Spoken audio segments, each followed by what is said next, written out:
Excellencies, ladies and gentlemen, a very good morning to all of you who are joining us here today at the Tokyo Prince Hotel and to everyone tuning in from all over the world. My name is Italia from ERIA's Communication Department, and it is my great pleasure to be your MC today. Welcome to the second Asia CCUS Network Forum, co-hosted by the Economic Research Institute for ASEAN and East Asia as the Secretariat of Asia CCUS Network and the Ministry of Economy, Trade and Industry, Japan. For distinguished guests who are here in this room, you can find a barcode in your desk which links to the agenda, presentation materials, research publications, and Asia CCUS Network annual reports. Please scan the barcode to access these documents. Today, we are very fortunate to have a lineup of respected and prominent speakers from across the region. So without further ado, allow me to welcome the Minister of Economy, Trade and Industry, Japan, His Excellency Minister Yasutoshi Nishimura.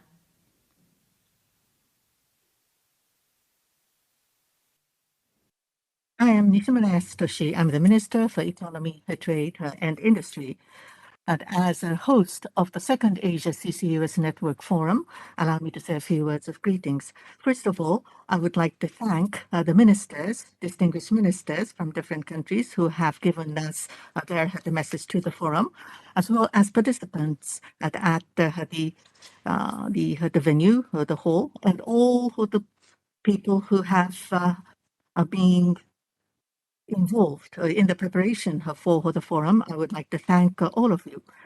In responding to the climate change is an urgent issue for the whole of the world to work together. In order to reconcile with economic growth, we need to realize the GX or green transfer automation in order to have the reduction in emissions to be linked to the growth and development of the economy. With this thought in mind, in order to simultaneously realize carbon neutrality and economic growth for the emerging countries in Asia, taking into consideration the different circumstances, we are supporting the realistic as well as diverse energy transition, utilizing all the energy sources as well as technology. As a concrete program, we have proposed the 80 Asia Energy Transition Initiative to provide financial support as well as human resources development support. As part of the 80, in order to utilize the CCUS in Asia as a whole, to share the knowledge and findings, we have launched Asia CCUS Network as a platform for the private and public sector internationally. To substitute the fossil fuels, it is easy to go through in a short term and in large scale. But on the other hand, CCUS will hold the important key for decarbonization because in Asia, we do have an ample storage potential for CO2 storage. Asia CCUS network will be the vision for the future to realize CCUS network on Asia-wide basis. In order to realize this, we will actively promote the conferences to share the knowledge and also to have workshops for human resources development.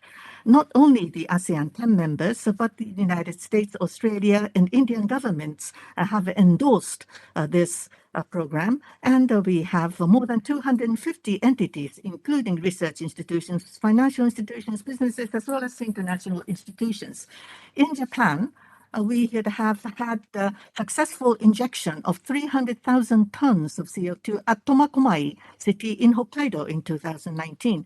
We have been able to have public acceptance of the community and be able to safely have operation to be completed. I believe we have opened up new possibilities for CCUS in the world. With this experience in mind, we would like to have a full-fledged commercialization of CCS in Japan. By 2030, we have set forth our government the goal for the business climate to be prepared. And with This in mind, we will have legislation to be prepared, design the government support, and to develop technology. We will have in-depth discussion, and we will finalize the long-term roadmap for CCS within this year, and as soon as possible to introduce the legislation. We need to have a concrete process for the Asia-wide CCUS network to be built. And amongst the different countries, we need to harmonize as much as possible the support measures, the legal systems, as well as policies to do with the CCS. We hope to have a regular exchange of views in this regard. And today, as an inaugural meeting, we will have a panel discussion having representatives from different countries. We will share what we are doing in Japan as well. And Japan, with the Asian countries, we have a concrete project being in place for cooperation. The JOGMEC has been working with Pertamina in Indonesia at the Jatibaran oil field to have a joint research on injection of CO2. And this year, through the JOGMEC, the Japanese companies having overseas operations, their investments would be supported, and we will amend our laws to make this possible so that more joint projects will be realized in the future. And as a first in the world, we are preparing for a demonstration of ship transport of liquid CO2. And in the future, we are thinking to have a demonstration of the transportation in Asia in order to build a flexible and efficient CO2 transport network on Asia-wide basis. In order to have CCUS to be commercialized, we need to have public acceptance of the people. We have experience at Tomakomai, which will be shared with the other Asian countries to increase and improve on public acceptance. For Asia CCUS Network vision to be realized, we need to have all of your cooperation and contribution with all of you. Let us work together for the economic growth and decarbonization to be successfully seen in Asia. Lastly, I would like to wish for your good health and prosperous activities. Thank you for your attention.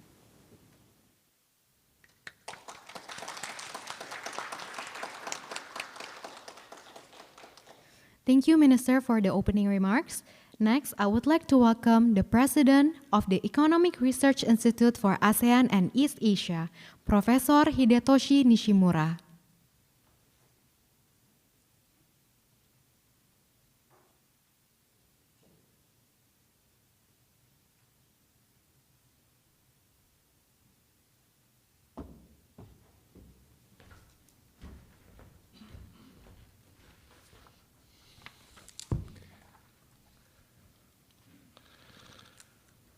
Excellencies, honorable ministers, distinguished guests, ladies and gentlemen.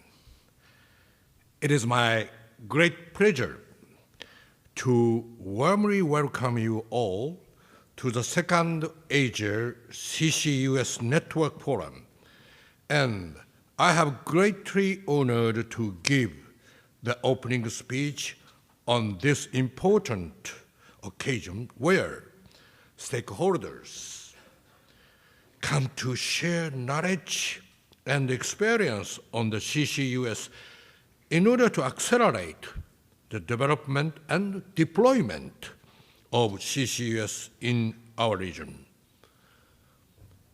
On the occasion of this year's EAS and G20 ministerial meetings, ERIA presented the comprehensive Asia Development Plan 3.0, CADP 3.0.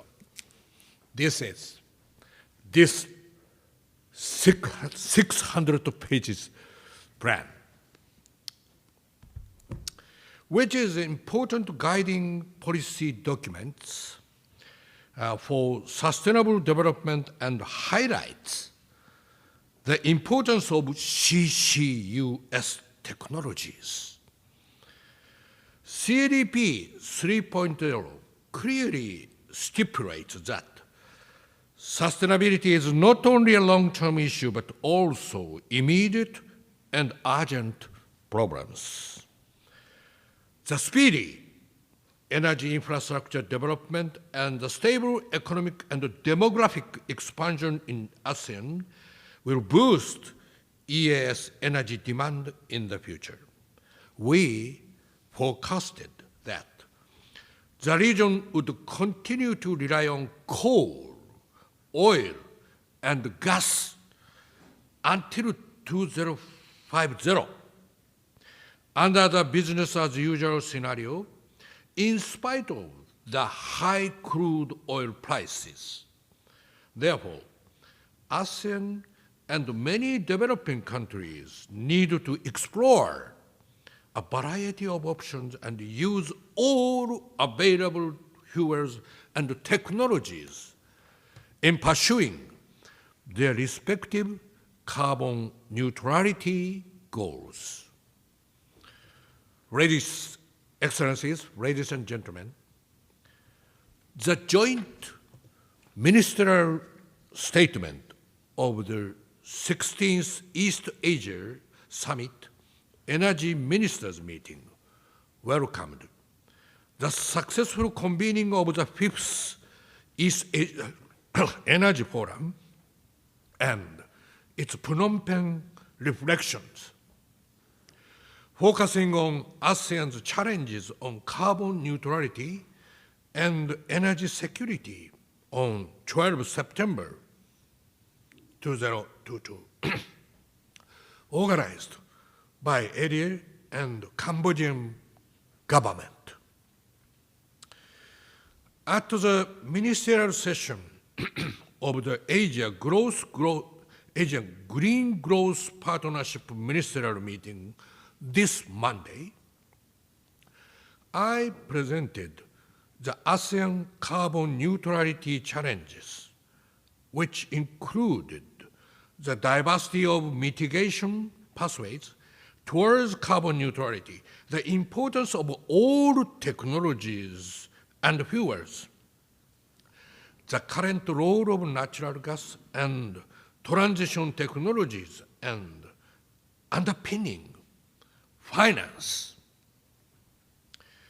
ERIA just released another important document named the Technology Risk and Perspectives for Transition Finance in Asia, which aims to support the smooth energy transitions in developing Asia with realistic approaches that can facilitate many countries in Asia to embark on pathways to carbon neutrality while considering energy security, affordability, accessibility, and environmental protection simultaneously. It is very important to note that the CCUS has been highlighted as one of the 10 transition technologies on the list. The technology list is based on 6 criteria, such as emission impact, affordability, reliability maturity, lock-in prevention, do no significant harm, and social consideration. Excellencies, ladies and gentlemen, at a side event of the Indonesia G20 presidency, ERIA and the G20 Energy Transitions Working Group have successfully convened governments, industry, research institutions, and international organizations such as IEA and SEM to discuss how to enable greater CCUS deployment. Excellencies, ladies and gentlemen, the recent development of the geopolitical energy landscape, including the Russian-Ukraine war, has brought the imbalance of global fossil fuel demand-supply liquidity, causing high volatility of energy prices, causing inflationary pressure, and sending a shock of supply shortage around the world. The immediate reduction of oil supply due to the collective efforts of Western-led sanctions on Russia has recast the global energy trade and made the oil market vulnerable. This is causing an increase in overall energy costs and deepening energy security concerns worldwide. As long as fossil fuels remain largely in the future energy mix, the world must rely on technologies such as CCUS to decarbonize its emissions. Excellencies, ladies and gentlemen, we have witnessed the growing interest and deployment activities of CCUS, most notably in 2021 and 2022, plans for developing the first CCS facilities commenced in several new countries, including Indonesia, Malaysia, and Thailand. Within the East Asia region, Japan does its best to develop the technology of CCUS through practical demonstrations such as Tomakomai project. Excellencies, ladies and gentlemen, let me conclude that the continuous knowledge sharing on CCUS through this platform is so crucial for energy policy design, as many stakeholders are actively participating in this network as members and supporting members to ensure that this Asia CCUS network is moving forward to support countries in Asia in decarbonizing emissions through initiating a CCS pilot project in this region.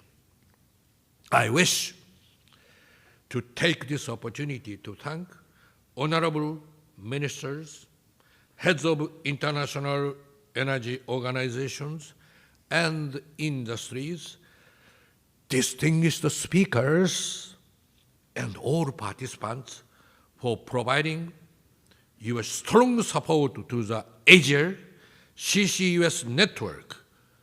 Finally, I hope you will enjoy the rich discussion, and I wish a forum a great success. Thank you very much for your attention.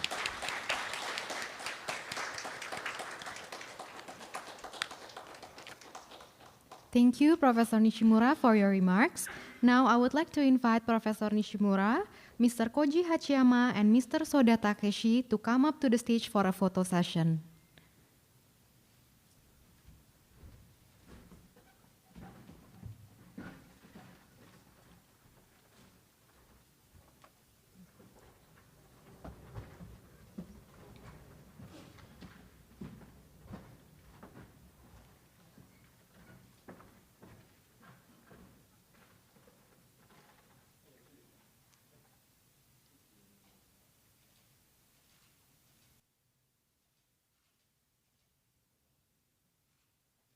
Thank you so much.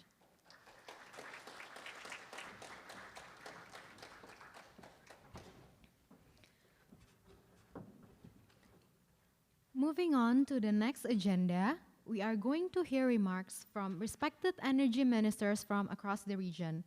Please allow me to call on the first speaker, His Excellency Honorable Pehin Datu Laila Raja, Major General Retired Dato Paduka Seri Haji Awang Halbi bin Haji Muhammad Yusuf, Minister at the Prime Minister Office of Brunei Darussalam.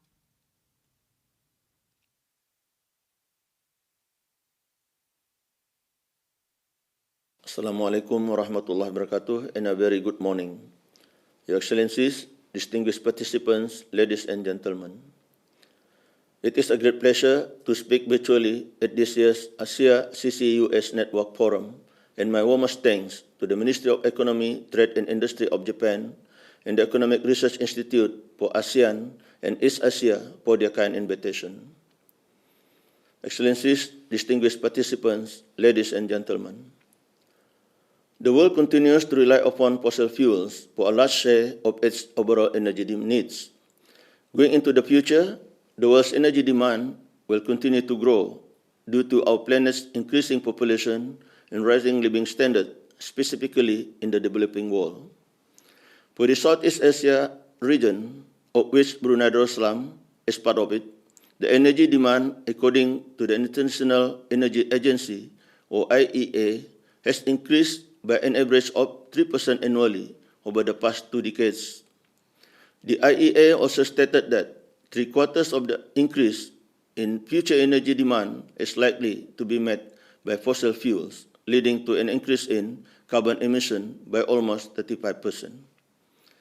Given that energy is a key input for both economic and social development, we need to have energy solutions that could address the problem of associated greenhouse gas emissions while powering the needs of the people and supporting growth and prosperity.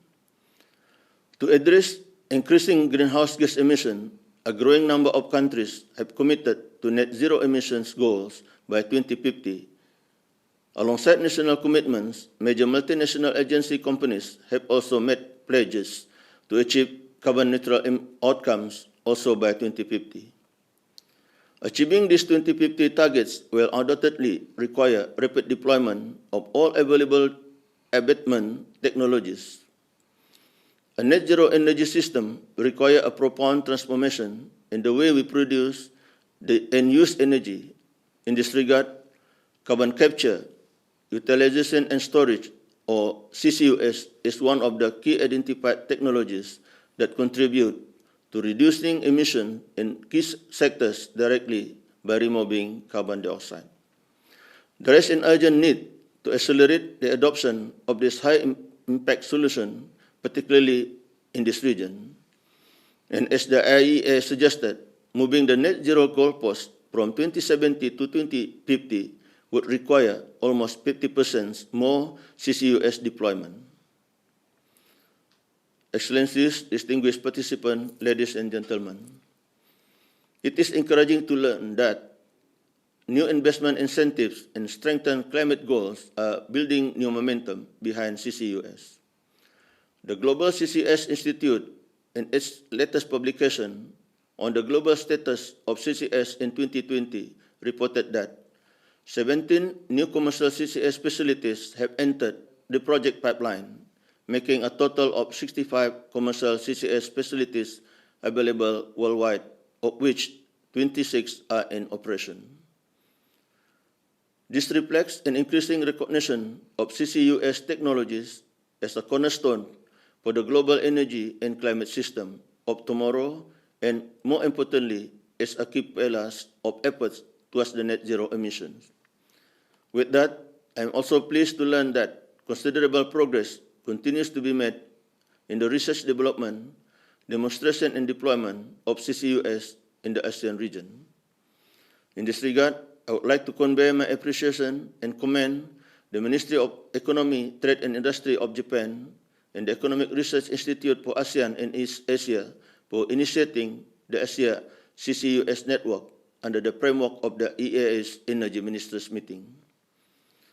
In just 1 year, the network has achieved significantly through knowledge sharing, research studies, and capacity building activities. These initiatives, in turn, have contributed much to policy formulation in the ASEAN region. We have indeed seen more governments in this region that have begun to advance their respective planning and policies on the role of CCUS in supporting the achievement of climate change commitments. Regional collaboration between government and supply chain collaboration between operations have also become key theme across ASEAN region. Collaboration in Southeast Asia, for instance, has helped the region better understand its storage potential, and technical assistance projects funded by development banks have brought broader expertise, much to our collective benefits. Brunei Darussalam will continue to support the activities under the Asia CCUS Network and to work collaboratively with our ASEAN neighbors and ASEAN dialogue partners in realizing the potential of CCUS. Towards that end, as a long-standing oil and gas producing nation for over 90 years and strategically located in Southeast Asia, Brunei Darussalam will continue to explore opportunities to position ourselves as a key hub for CCUS research, development, and deployment activities in the region, leveraging on our available depleted oil and gas fields. In this respect, I would like to invite international players to come to Brunei Darussalam to collaborate in the area of research and development and exploring those possible opportunities. Excellencies, distinguished participants, ladies and gentlemen, governments will have a critical role to play through policies that establish a sustainable and viable market for CCUS. However, the industries must also embrace this opportunity. Oil and gas companies, in particular, have the engineering expertise, project management capabilities, and financial resources to drive CCUS development and deployment. We also have to create the right conditions for investment, accelerate innovation to reduce costs, and commercialize emerging technologies, and we are confident that the Asia CCUS Network will play a key role in these efforts.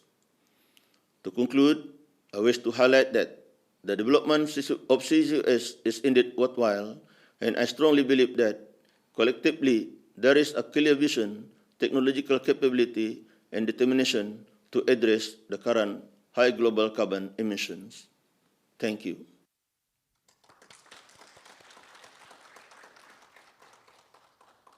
Thank you, Minister. Now allow me to call the Minister of Mines and Energy of Cambodia, His Excellency Minister Sui Sam.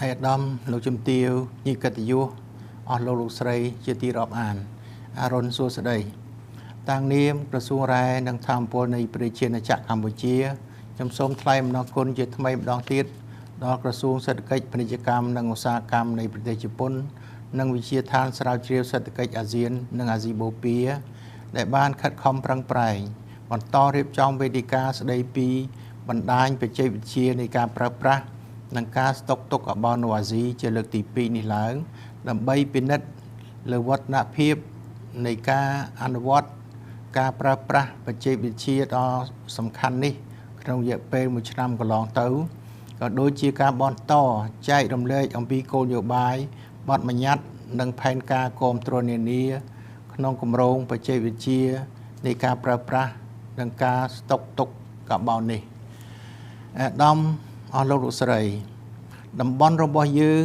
នាបច្ចុប្បន្នកំពុងខិតខំប្រឹងប្រែងស្ដារសេដ្ឋកិច្ចសង្គមឡើងវិញផងជាមួយនឹងការទប់ទល់នឹងបញ្ហាប្រឈមថ្មីដែលកំពុងកើតមានឡើងផងដែលកត្តាទាំងអស់បានជះឥទ្ធិពលដល់កំណើននៃសេចក្តីត្រូវការធម្មពលអគ្គិសនីខ្ពស់ហើយចាំបាច់ទាមទារឲ្យមានការរៀបចំអភិវឌ្ឍផែនការធម្មពលឡើងវិញដោយតម្រូវឲ្យមានការគៀងគរការអភិវឌ្ឍអគ្គិសនីពីប្រភពផ្សេងៗនិងការប្រើប្រាស់បច្ចេកវិទ្យាទំនើបនិងចុងក្រោយប្រកបដោយប្រសិទ្ធភាពនិងមានចីរភាពដើម្បីបំពេញសេចក្តីត្រូវការនេះជាមួយគ្នានេះផងដែរយើងក៏ពិនិត្យឃើញថាចំណែកល្បាយធម្មពលនៅក្នុងអាស៊ាននៅពេលបច្ចុប្បន្នបានបន្តពឹងផ្អែកលើឥន្ធនៈហ្វូស៊ីលប្រមាណ 80% ហើយចំនួននេះនឹងបន្តកើនឡើងបន្ថែមទៀតនាពេលអនាគតដើម្បីឆ្លើយតបនឹងកម្លាំងត្រូវការធម្មពល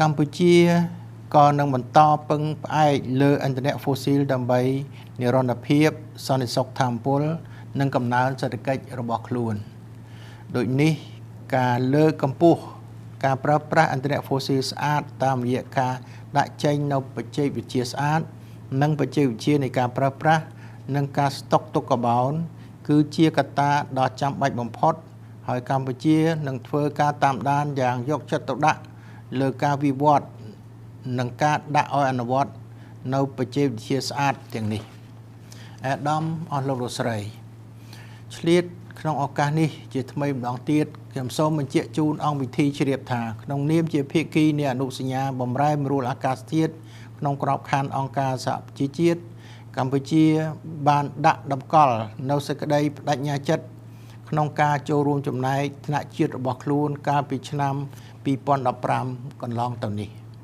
កម្ពុជាទទួលស្គាល់អំពីសេចក្តីត្រូវការក្នុងការចូលរួមចំណែកប្រយុទ្ធប្រឆាំងនឹងបម្រែបម្រួលអាកាសធាតុក្រោមគោលការណ៍ជាបញ្ហារួមប៉ុន្តែការអនុវត្តផ្សេងគ្នាទៅតាមទំនួលខុសត្រូវនិងសមត្ថភាពរៀងៗខ្លួនទន្ទឹមនឹងសិទ្ធិក្នុងការអភិវឌ្ឍប្រកបដោយចីរភាពរបស់ប្រទេសដែលកំពុងអភិវឌ្ឍកម្ពុជាគឺជាប្រទេសមួយដែលបញ្ចេញជាតិកាបូនតិចបំផុតបើប្រៀបធៀបនឹងបណ្ដាប្រទេសដទៃក្នុងតំបន់និងសកលលោកប៉ុន្តែក៏ជាប្រទេសដែលរងគ្រោះជាមួយគ្នានឹងផលប៉ះពាល់ដែលបង្កឡើងដោយបម្រែបម្រួលអាកាសធាតុផងដែរដូចនេះវេទិកាថ្ងៃនេះគឺជាឱកាសសម្រាប់កម្ពុជារៀនសូត្របន្ថែមពីបទពិសោធន៍នៃការប្រើប្រាស់បច្ចេកវិទ្យានិងការស្តុកទុកកាបូនការប្រើប្រាស់ឥន្ធនៈហ្វូស៊ីលក្នុងវិស័យថាមពលពីបណ្ដាប្រទេសអភិវឌ្ឍដើម្បីចូលរួមចំណែកជាមួយពិភពលោកក្នុងកិច្ចការពារសង្គមបរិស្ថាននិងការអភិវឌ្ឍថាមពលបែបទំនើបអាដាមអស់លោកលោកស្រីលបាយនៃប្រភពថាមពលកម្ពុជាគិតត្រឹមឆ្នាំ2021នេះមាន 60% បានមកពីប្រភពឥន្ធនៈហ្វូស៊ីលដែលមានធ្យូងថ្មនិងប្រេងនិងថាមពល 40% ទៀតបានមកពីប្រភពថាមពលកកើតឡើងវិញដែលមានវេរីគិសនីថាមពលដោយពន្លឺព្រះអាទិត្យនិងថាមពលជីវម៉ាសម្យ៉ាងវិញទៀតបើមើលតាមទំហំអានុភាពនៃប្រភពថាមពលរបស់កម្ពុជាវិញចំណែកអានុភាពនៃប្រភពថាមពលប្រើឥន្ធនៈហ្វូស៊ីលមានប្រហែល 45% នៃអានុភាពដំឡើងសរុបប៉ុណ្ណោះក្នុងពេលដែលចំណែកអានុភាពនៃប្រភពថាមពលកកើតឡើងវិញមានរហូតដល់ 55% កម្ពុជាមានការតាប់កិច្ចត្រូវធានាឲ្យសង្គមនិងសេដ្ឋកិច្ចកម្ពុជាទទួលបាននូវការផ្គត់ផ្គង់ថាមពលមួយដែលគ្រប់គ្រាន់មាននិរន្តរភាពស្ថិរភាពនិងក្នុងតម្លៃសមរម្យនិងមានការតាប់កិច្ចបង្កើនល្បឿនអន្តរកាលថាមពលកម្ពុជាឆ្ពោះទៅរកការកាត់បន្ថយការបញ្ចេញកាបូននិងអព្យាក្រឹតភាពកាបូននៅពេលអនាគតផងដែរដូច្នេះយើងបានសហការជាមួយដៃគូអភិវឌ្ឍន៍នានាក្នុងការសិក្សារៀបចំផែនការមេអភិវឌ្ឍវិស័យថាមពលកម្ពុជារហូតដល់ឆ្នាំ2040ដែលដោយអភិវឌ្ឍប្រសិទ្ធភាពថាមពលនិងថាមពលកកើតឡើងវិញឲ្យបានជាអតិបរមាទៅតាមលទ្ធភាពទទួលបានរបស់ប្រព័ន្ធផ្គត់ផ្គង់ថាមពលកម្ពុជាជាមួយនឹងការកាត់បន្ថយការវិវត្តគម្រោងប្រភពថាមពលដែលប្រើប្រាស់ឥន្ធនៈហ្វូស៊ីលជាបន្តបន្ទាប់និងអភិវឌ្ឍប្រព័ន្ធធុងអាគុយស្តុកទុកថាមពលទ្រង់ទ្រាយធំជំរុញការប្រើប្រាស់បច្ចេកវិទ្យាស្អាតដូចជាបច្ចេកវិទ្យាធ្យូងថ្មស្អាតនិងការប្រើប្រាស់និងការស្តុកទុកកាបូនព្រមទាំងសិក្សារៀបចំគោលនយោបាយជាតិស្តីពីប្រសិទ្ធភាពថាមពលផែនទីបង្ហាញផ្លូវស្តីពីការវិវត្តអន្តរកាលថាមពលស្អាតឆ្ពោះទៅអព្យាក្រឹតភាពកាបូននិងគោលនយោបាយអភិវឌ្ឍថាមពលពន្លឺព្រះអាទិត្យលើដំបូលនៅកម្ពុជានិងកម្មវិធីអភិវឌ្ឍអន្តរកាលថាមពលថ្នាក់ជាតិផងដែរយោងតាមផែនការនេះកម្ពុជាបានខិតខំប្រឹងប្រែងចូលរួមជាមួយពិភពលោករួចទៅហើយក្នុងការប្រយុទ្ធប្រឆាំងនឹងការបម្រែបម្រួលអាកាសធាតុនិងការអភិវឌ្ឍអន្តរកាលថាមពលទោះបីយ៉ាងណាទាំងកម្ពុជានិងប្រទេសក្នុងតំបន់នៅតែបន្តពឹងផ្អែកលើការប្រើប្រាស់ឥន្ធនៈហ្វូស៊ីលនាពេលអនាគតការនេះយើងចាំបាច់ត្រូវធានាថាឥន្ធនៈហ្វូស៊ីលទាំងនោះដូចជាធ្យូងថ្មប្រេងនិងអូស្មန်ធម្មជាតិជាដើមត្រូវប្រើប្រាស់ជាលក្ខណៈថាមពលស្អាតតាមរយៈការដាក់ឲ្យនវត្តបច្ចេកវិទ្យាស្អាតនិងការប្រើប្រាស់និងការស្តុកទុកកាបូនមួយដែលមានថ្លៃសមរម្យនិងមាន ការរៀបចំបទដ្ឋានគតិយុត្តពាក់ព័ន្ធនានាដែលអាចសម្របសម្រួលដល់ការផ្លាស់ប្ដូរជាបណ្ដានៃបច្ចេកវិទ្យានៃប្រព័ន្ធថាមពលអាដាមលោកជំទាវភ្ញៀវកិត្តិយសអស់លោកស្រីជាទីរាប់អានខ្ញុំមានសេចក្តីសោមនស្សរីករាយក្រៃលែងដែលបានចូលរួមនិងទទួលបានបទពិសោធន៍ថ្មីពីតំណាងបណ្ដាប្រទេសអាស៊ាននិងអាស៊ីបូព៌ាម្ដងទៀតដែលបានចែករំលែកអំពីអត្ថិភាពចាំបាច់ដើម្បីគ្រប់គ្រងការផ្លាស់ប្ដូរប្រភពថាមពលទៅជាសេដ្ឋកិច្ចដែលបំភាយអូស្មန်កាបូនទាបខ្ញុំសូមថ្លែងអំណរគុណដោយស្មោះចំពោះក្រសួងសេដ្ឋកិច្ចពាណិជ្ជកម្មឧស្សាហកម្មនៃប្រទេសជប៉ុននិងជាពិសេសវិជាឋានស្រាវជ្រាវសេដ្ឋកិច្ចអាស៊ាននិងអាស៊ីបូព៌ាព្រមទាំងអ្នកចូលរួមទាំងអស់ដែលបានញ៉ាំងឲ្យវេទិកានេះទទួលបានការគាំទ្រនិងជោគជ័យជាបន្តបន្ទាប់ខ្ញុំសូមជូនពរឲ្យវេទិកានេះប្រព្រឹត្តទៅប្រកបដោយលទ្ធផលល្អជាផ្លែផ្កានិងជូនពរអាដាមលោកជំទាវអស់លោកស្រីមានសុខភាពល្អបរិបូរណ៍និងជោគជ័យលើគ្រប់ភារកិច្ចការងារសូមអរគុណ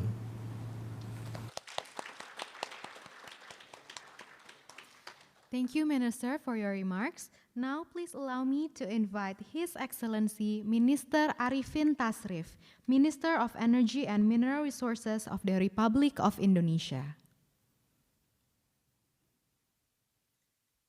Your Excellency, Mr. Yasutoshi Nishimura, Minister of Economy, Trade, Industry, Japan, Honorable Professor Hidetoshi Nishimura, President of ERIA, distinguished speakers, guests, ladies and gentlemen. Currently, energy transition has taken the center stage and has been one of the main focuses in the climate change agenda. We know that there have been many changes in terms of world's energy trend, situation, and condition. The global primary energy demand will continue to grow from now up to 2050 alongside the increase of population and economy. Meanwhile, many countries have set their target of achieving net zero emission to stay in line with the Paris Agreement's goal with various approaches. Indonesia itself has been developing an energy transition roadmap to achieve net zero emission by 2060. The main strategies are massive renewable energy development, focusing on solar, hydro, and geothermal, as well as hydrogen, gradual retirement of coal-fired power plants, and the use of low-emission technologies such as CCS, CCUS technology, as well as the development of supergrid to enhance connectivity. To strike the balance between oil and gas production and emission reduction target, several technologies are needed in the energy transition, including CCUS. I believe that CCUS technology can play an essential role for developing oil and gas field with high CO2 content, improve oil and gas production through CO2 enhanced oil recovery or enhanced gas recovery and reducing emission at the same time. Indonesia currently has several ongoing CCUS studies and preparation that being conducted. From the first Asia CCUS Network forum that was held last year, we realized that legal framework and policy, incentive, carbon pricing, technology development, public engagement, and international approach are needed to support CCUS development. Asia CCUS Network and all of the members need to solve this aspect to ensure that CCUS technology can be deployed safely, securely, and economically. The biggest concern is on the cost of CO2 removal from hydrocarbon and to store it underground, which is very expensive.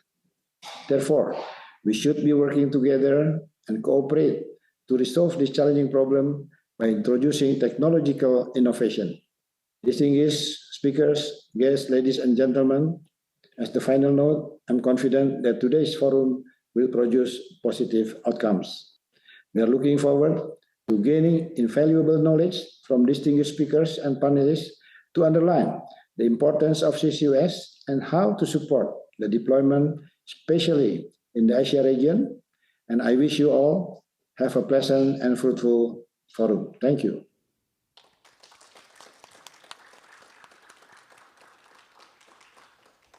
Thank you, Minister. Now, I would like to invite His Excellency Dr. Dao Fongfonikeo, Minister of Energy and Mines of Lao PDR.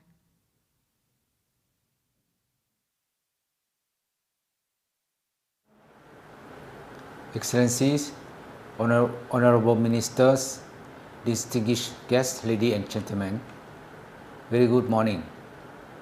First, I would like to thank Ministry of Economy, Trade and Industry of Japan and the Economic Research Institute for ASEAN and East Asia for hosting such a timely forum on the second Asia CCUS Network to discuss the CCUS carbon recycling in ASEAN and East Asia during the heightened need for the region's energy transition from fossil fuel-based energy system to cleaner energy system.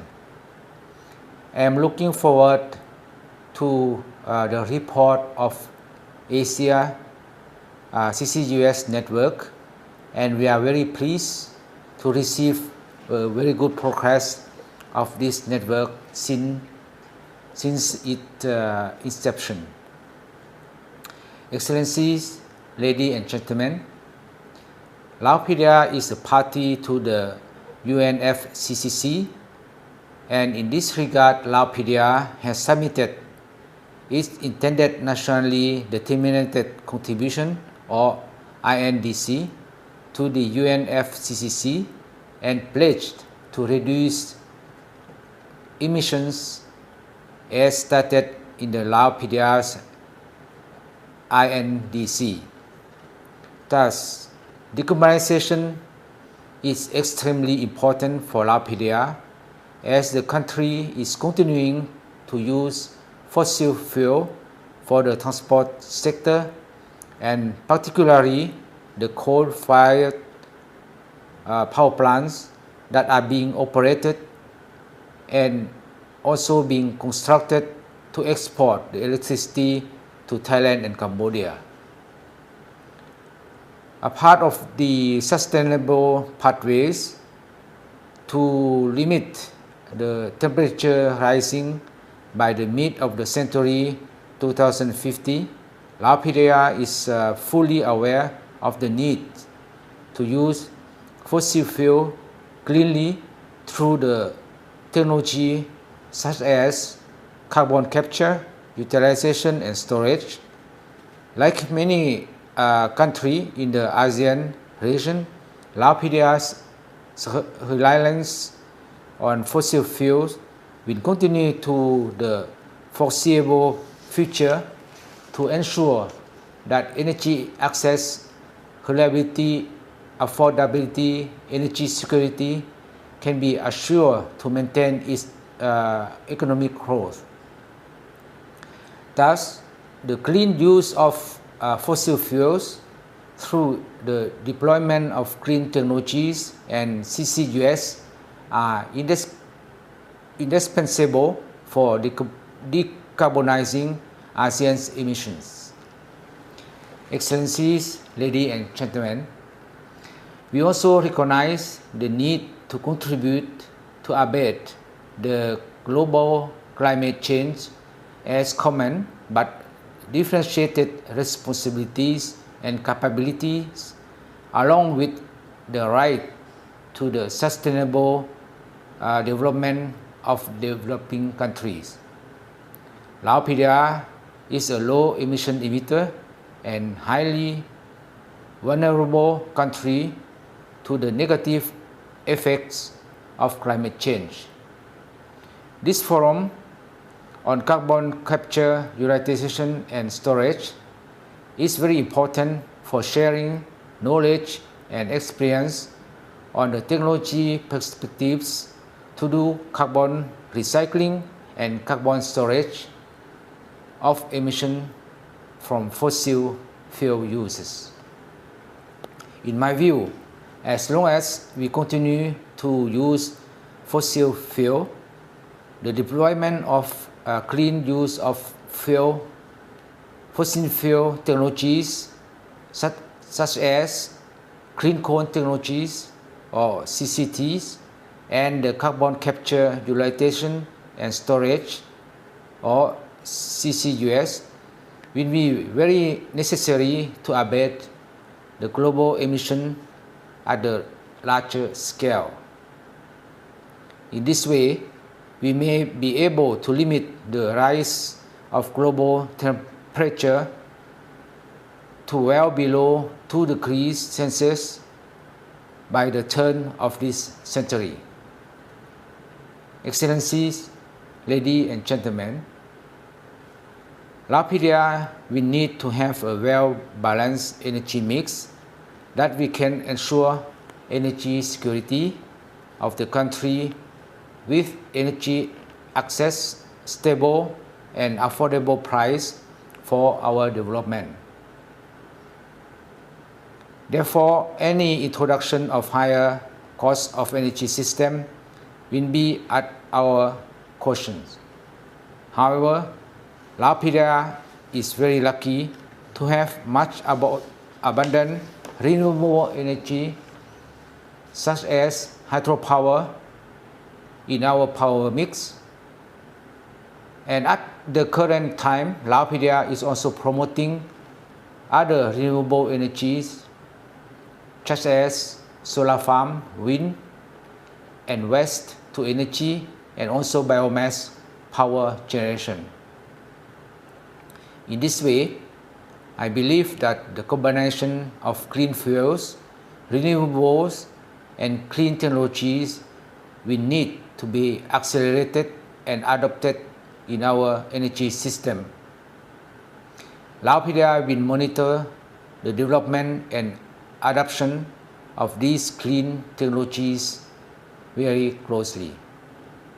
Excellencies, ladies and gentlemen, finally, I wish to take this opportunity to thank METI as well as ERIA and the audience whose participation make this event very interesting. I encourage all the participants to have active discussion on this CCUS, and I wish the conference to yield fruitful and successful results. I look forward to discuss with you further and learn the experience from each other. Thank you.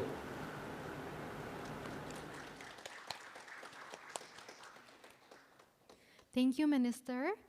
Now, I would like to invite His Excellency Rafael Perpetuo Mercado Lotia, Secretary of Department of Energy of the Philippines.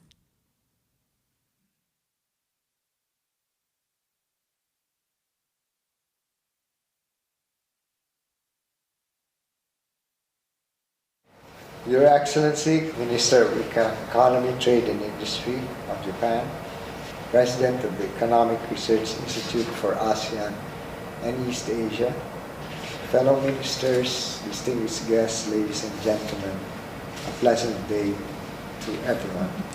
Allow me first to congratulate METI of Japan and ERIA for organizing and hosting the second Asia CCUS Network Forum. The Philippine Department of Energy is truly honored to be part of this important and timely event as we gather here today high-level officials from the government, industry, and academia to share knowledge and develop a business environment for the utilization of carbon capture utilization throughout Asia. Since the inaugural Asia CCUS Network Forum held in June of last year, we have been actively engaged in various technical workshops and knowledge-sharing conferences that aim to bridge the knowledge gap of CCUS technology and development and share information and best practices on CCUS project development, regulatory framework, and the overall policy landscape. We acknowledge that CCUS offers a tool to reduce environmental impacts by removing carbon dioxide emissions in power generation and other industrial processes, thus creating a more sustainable future. The emissions reduction technology can be applied across the energy system and is now widely considered by other countries as part of their clean energy transition plan, including the Philippines. In line with our President's pronouncement in his State of the Nation address in July 2022, the DOE remains committed to accelerate and expand the development of the country's indigenous energy resources in order to provide accessible and affordable energy to the people as we transition to a sustainable low-carbon future. In order to achieve this, we have formulated a roadmap towards clean energy and low-carbon future as presented in the latest Philippine Energy Plan 2020 to 2040. This plan supports the Sustainable Development Goals, embodying the major plans and programs of the country, considering energy trends and developments, and the action agenda to respond to emerging energy challenges and issues. Towards this sustainable pathway, the clean energy scenario of this plan builds on the reference scenario by accelerating the use of renewable energy and other emerging technologies such as CCUS, strengthen implementation of the energy efficiency and conservation, implement appropriate information and communications technologies in the energy chain, and strengthening energy resiliency. Under the clean energy scenario, we aim to transition to a clean energy and low-carbon future through, among others, continuing the moratorium on new greenfield coal-fired power plants, maintaining and increasing natural gas generation through the establishment of LNG receiving terminals and regasification facilities, increasing the share of renewables in our power generation mix by 35% in 2030 and 50% by 2040, focusing on energy efficiency as a first priority fuel, pursuing nuclear and hydrogen and other non-carbon alternative fuels, and studying CCUS for fossil fuel and explore the potential of the same to facilitate the local production of hydrogen and other fuels from natural gas, coal, and renewables. We acknowledge that there is a need to enhance the country's legal and regulatory framework for CCUS. In the second volume of ERIA's research project report of the potential of CCUS in ASEAN countries, the Philippines has yet to provide legal and regulatory frameworks specific to the surface and subsurface rights for CO2 transport and storage, legal liability of CCS operations, and for stored CO2, environmental protection, and health and safety, among others. With these considerations in mind, a whole-of-government approach involving the Departments of Energy and Environment and Natural Resources and other relevant agencies will be undertaken as we try to resolve the issues these issues.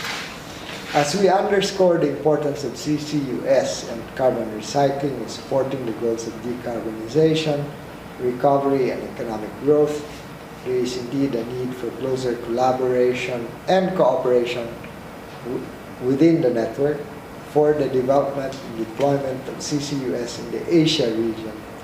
I hope that this forum will provide the right avenue for that to take place. Maraming salamat po and mabuhay!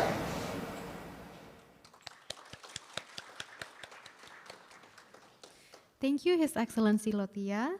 And now I would like to invite His Excellency Kulit Sombatsiri, Permanent Secretary of Energy of Thailand.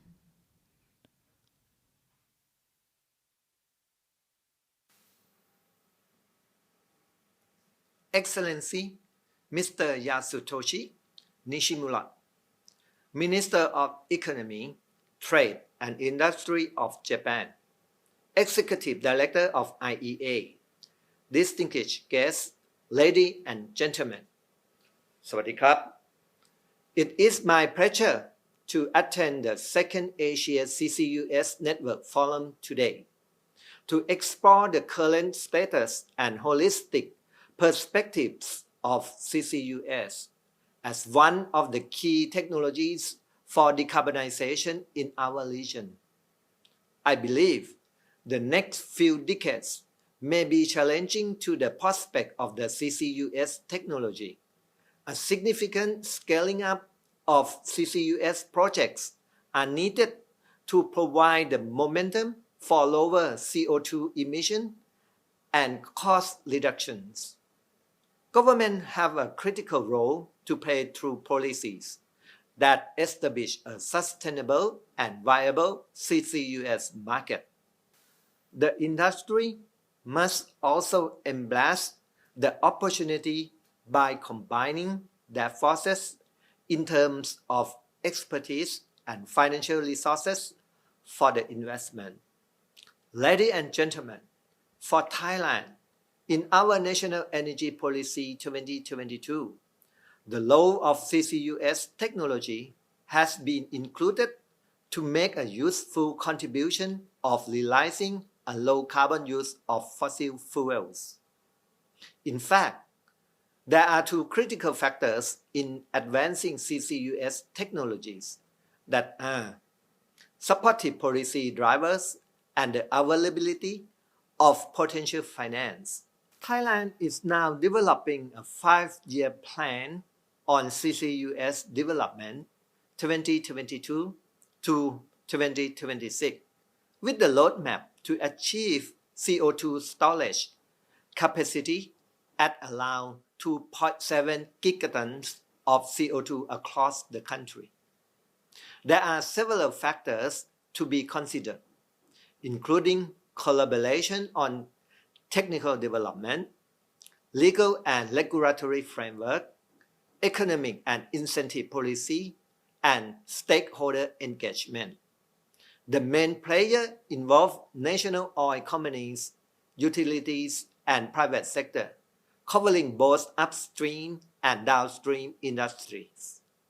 To move into actions, CCUS pilot projects will be conducted in many areas, including potential CO2 sink from depleted reservoirs, such as Atit, Pruhom projects, and CCUS facility retrofit in existing coal-fired power plants, such as BLCP project. We hope our CCUS business and revenue model will be completed by 2026. Ladies and gentlemen, we need to strengthening international network of close collaboration on CCUS technologies to achieve global and national climate and energy goals. For this, Thailand would like to support the establishment of the Asia CCUS Network, ASEAN, to be a platform to develop business environment and supporting measures for CCUS throughout Asia. In a nutshell, I believe that our close and active network of experts to make this technology commercially viable with reasonable cost would be a key of success. I congratulate METI for organizing this timely forum with effort to include CCUS within our future regional energy roadmap. Thank you. ขอบคุณครับ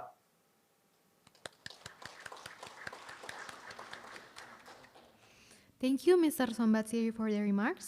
Now I would like to invite His Excellency Brad Crabtree, Assistant Secretary for Fossil Energy and Carbon Management, Department of Energy of the United States.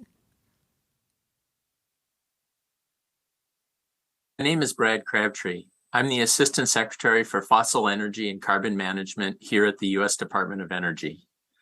I want to thank the Economic Research Institute of ASEAN and East Asia for inviting me to speak today.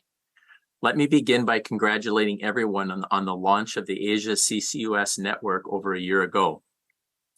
You are doing important work connecting countries in the East Asia Summit region to the global carbon management community. Your work to assess the potential of carbon capture and storage for the region's fossil fuel power generation and to map the region's emission sources with sites where you can store that CO2 is especially important.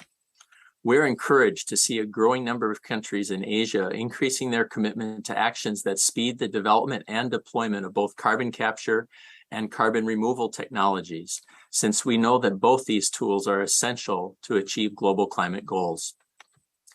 From a Department of Energy perspective, I am happy to report that we are poised to see substantial progress on commercial deployment of carbon management here in the U.S., thanks to the passage of critical legislation over the past year.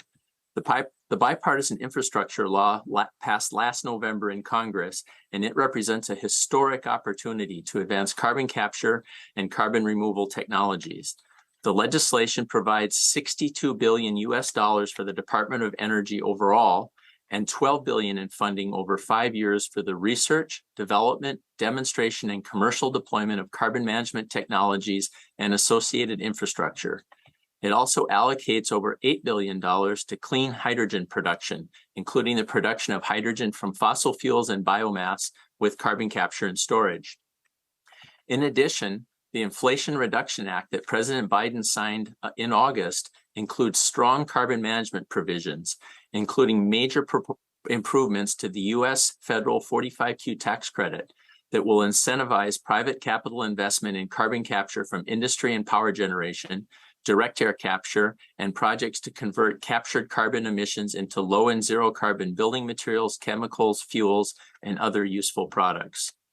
The 45Q credit will now be available to projects beginning construction for the next 10 years, and its value has been increased to $85 per ton for CO2 captured and stored from industrial facilities and power plants, and $180 per ton for future direct air capture plants. To summarize, the bipartisan infrastructure law provides the U.S. Department of Energy with billions of dollars to make public sector investments to support the deployment of carbon management projects and infrastructure. And robust clean energy and industrial tax credits in the Inflation Reduction Act will then in turn incentivize private sector investment in those same projects. For the first time, the United States has a comprehensive and ambitious federal policy framework in place for carbon management, one that is needed to help achieve a net zero emissions economy by the middle of this century. The U.S. is also committed to international collaboration in the development of carbon capture, conversion, removal, transport, and geologic storage. Forthcoming public and private investment in the U.S. of tens of billions of dollars in carbon capture, conversion, and carbon removal projects, together with the build-out of CO2 transport and storage infrastructure, will help show which technologies work best, drive innovation, and reduce costs for other countries pursuing similar carbon management projects. The Department of Energy looks forward to working with members of this forum in getting more carbon management demonstration projects up and running. This includes not just power generation, but also refineries, petrochemical installations, and other industrial processes such as cement and steel production. We are also working hard to organize a group of countries committed to working together to advance carbon removal technologies such as direct air capture. This international group's goals would include lowering the cost of carbon dioxide removal technologies to less than US $100 per ton of carbon removed, and scaling global carbon removal to at least a gigaton a year within 2 decades of the initiative's launch. So please stay tuned for more news on this front as we work with our partners to develop this initiative. Finally, we are committed to continuing our efforts with our sister agency, the U.S. Geological Survey, in working with all of you to improve the CO2 geologic storage potential assessment in Asia. Again, I'm honored to be a part of this forum. You have made major progress in the last year, and there is no doubt more to come.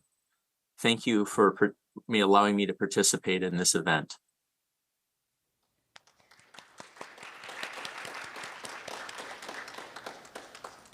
Thank you, His Excellency Crabtree. Distinguished guests, ladies and gentlemen, we have just heard the last ministerial remarks of the day. We are very thankful for all the ministers for preparing such insightful remarks for us today. Let us continue our program. by hearing keynote speeches from very experienced speakers. Please welcome the General Manager of the Global CCS Institute, Mr. Alex Zapantis.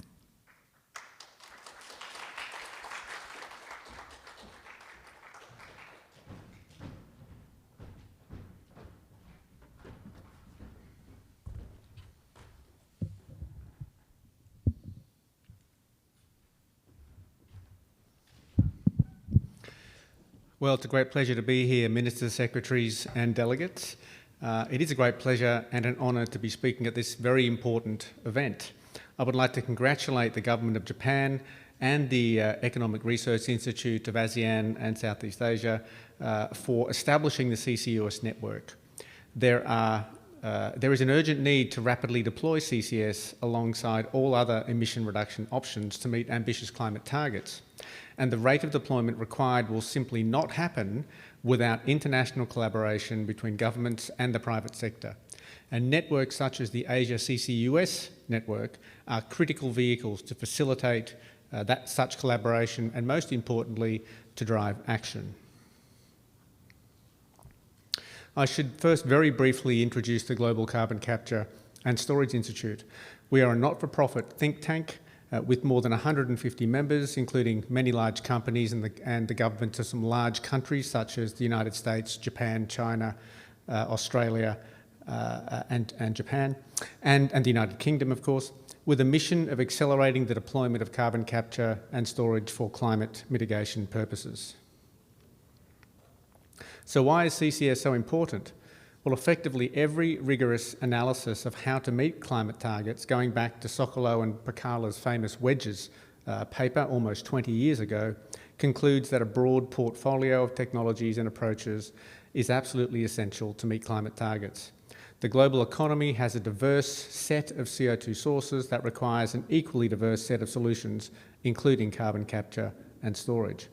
IEA analysis concludes that CCUS must provide up to 15% of global emissions abatement through to 2070 under one of their scenarios. A great virtue of CCS and CCUS is its versatility. It can be applied across emissions-intense industries, including the hard-to-abate sectors such as steel, cement and chemical production. CCS enables the production of low-carbon hydrogen, which has emerged as a very important pathway for emissions reduction across industry and transport. And CCS may be retrofit to existing fossil fuel power plants or incorporated in the design of new plants to provide low-carbon dispatchable electricity.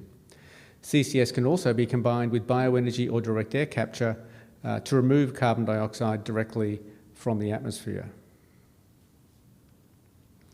The versatility of CCS is clearly evident in the current fleet of CCS facilities with application across multiple industries, including hydrogen and chemicals, bioethanol, fertiliser, iron and steel, cement, waste-to-energy, direct air capture, and of course in the energy sector in LNG production and coal and gas-fired power generation.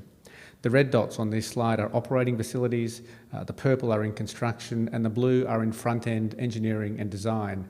This slide doesn't show the many, many more facilities which are in earlier stages of development. Now, actually, this slide was correct in September of last year.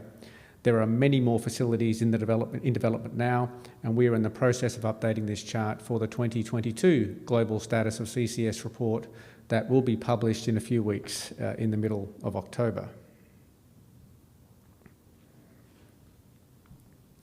Since 2017, investment in CCS has been accelerating in response to the higher level of ambition associated with net zero emissions targets. More than 50 new facilities have entered the CCS project pipeline, and 3 more have commenced operations since September 2021 when this chart was produced. This is extremely encouraging. However, limiting global warming to 1.5 degrees Celsius or thereabouts will require much, much more. According to the International Energy Agency net zero emission scenario, 7.6 billion tonnes of carbon dioxide must be captured each year by the year 2050. And this includes 2.4 billion tonnes of carbon dioxide removed from the atmosphere using direct air capture with storage, or bioenergy with carbon capture and storage. This compares to the capacity of the current fleet of operating CCS facilities of only about 40 million tonnes of carbon dioxide per year.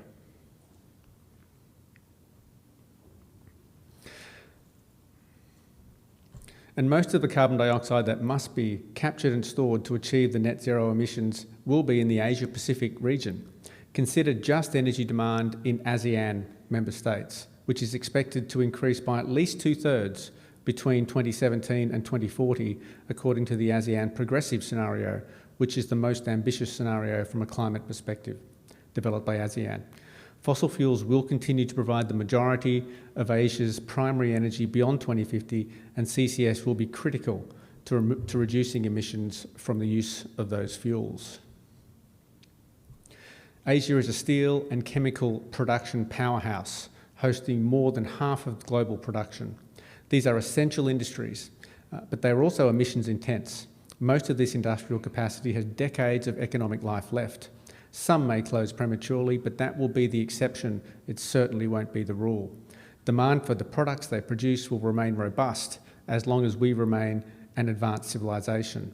Without carbon capture and storage, they will emit many hundreds of millions of tonnes of carbon dioxide over the remainder of their lives. So whilst Europe generally has the loudest voice in the international climate discussions, effective action to reduce emissions in Asia is absolutely critical to achieving global climate targets.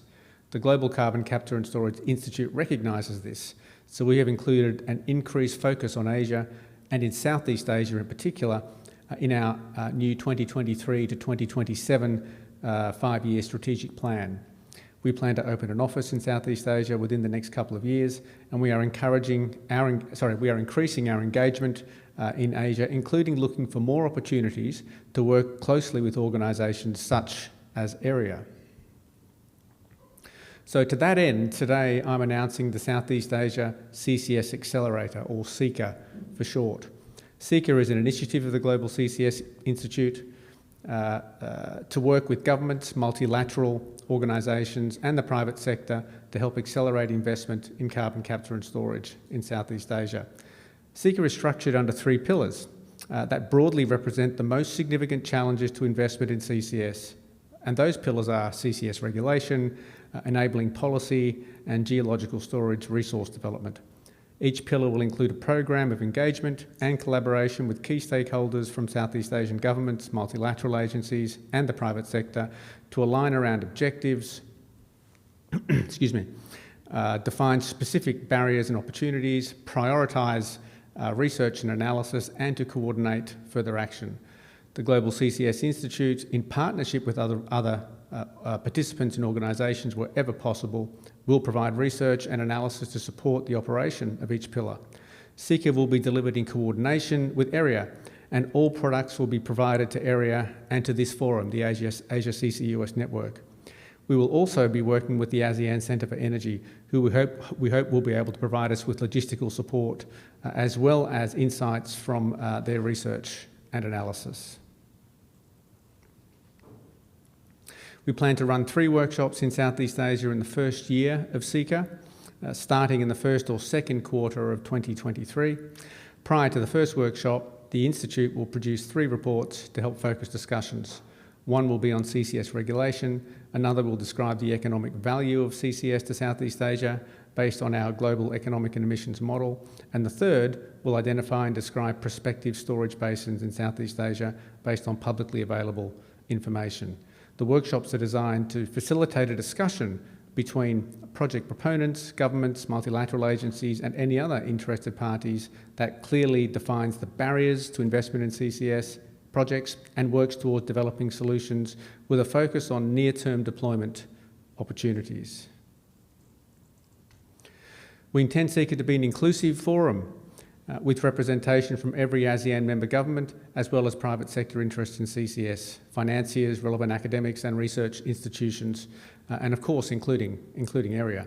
If we are successful, together we will help CCS in Southeast Asia advance to a financial investment decision and set the stage for CCS to deliver full value to ASEAN member states.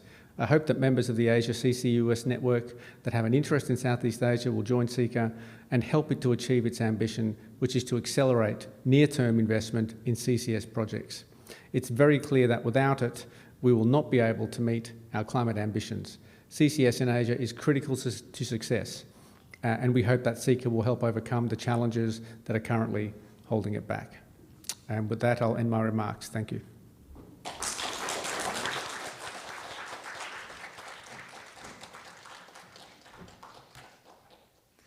Thank you, Mr. Zapantis. Moving on to the next agenda, allow me to invite the Vice President of Oil and Gas Upstream Unit of Japan Oil, Gas and Metals National Corporation, Mr. Koji Yamamoto.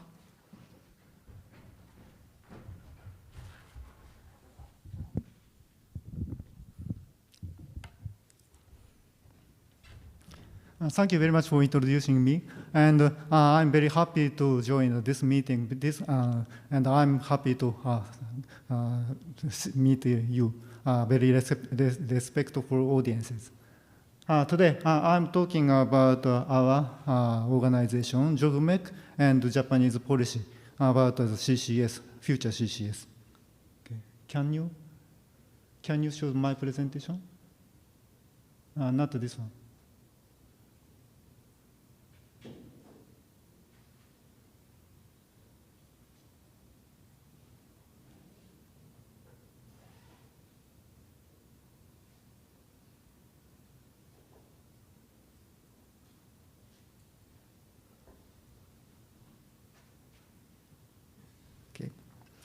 Okay.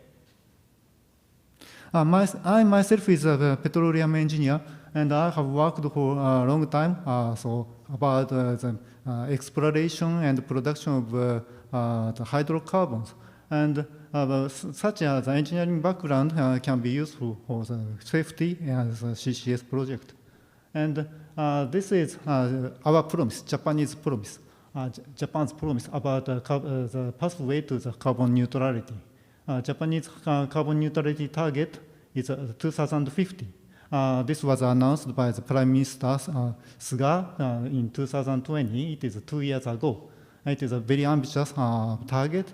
And at the middle point, 2030, 46% reduction of carbon emission compared to the 2013 was already promised. And to realize this promise, CCS should play an important role because renewable energies will be introduced as much as possible, and some nuclear power plant will be returned to the operation after the guarantee of safety. But still, Japan will rely on the hydrocarbon resources. And already some projects, basic studies about the demonstration of CCS have been done by NEDO and RIGHT in Tomakomai and Iwanohara, Nagaoka region in Niigata. And to realize actual and commercial scale operation of CCS, there are some gaps about the technological gap and financial gap and regulation gaps. So realizing and scale up the operation to the commercial scale, we need to overcome those gaps. And by JOGMEC, my organization should play to overcome this gap. One thing we are doing is technical assistance and support about the CCS and site survey and pilot project. And we are preparing a guideline for the CCS operation. Those tasks will be done by 2013. And around 2013, we start the actual. I want to start the actual operation of CCS. So our task will be expanded into the financial support to each project. It is an implementation stage. And achieving the carbon neutrality in 2015. That day, we still 120 or 240 million tons of CCS will be injected into the geological geological reservoir. One problem is in Japan, as you know, geological condition is very complicated. It is one reason why Japan has a limited hydrocarbon resources. By the same reason, CCS capacity, storage capacity can be limited. So we cannot do everything by ourselves. Maybe we need a very good partnership with Asian countries. And our organization, JOGMEC, it is a part of Japanese government, funded by the Ministry of Industry, Trade and Economy. Our task, key role is has been the energy security and material security. But this our role will be expanded to the more introducing more clean energies like hydrogen and ammonia. And also CCS will be the part of our role. And the new law, the law about the JOGMEC was amended, and this law was passed in this May. And our organization's name will be changed into Japan Organization for Metals and Energy Security.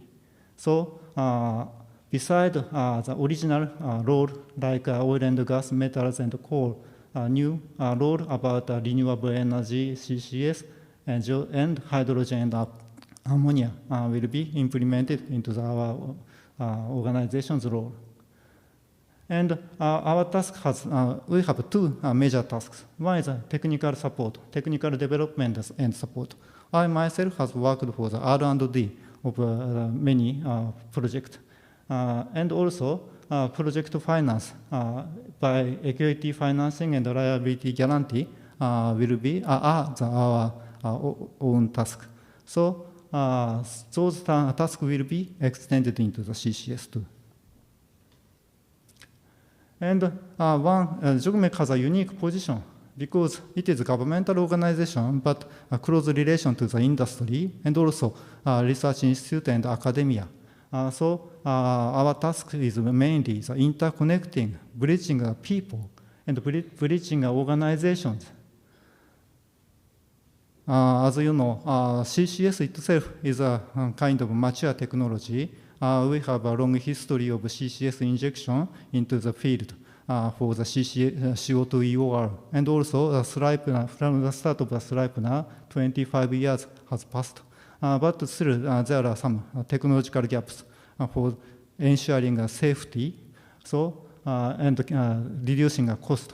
So still, some technological development is necessary, and those technology will be implemented into the real field. And Japan has a lot of good engineering background.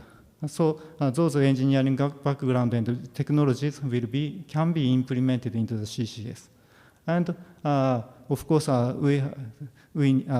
the project, the money is necessary.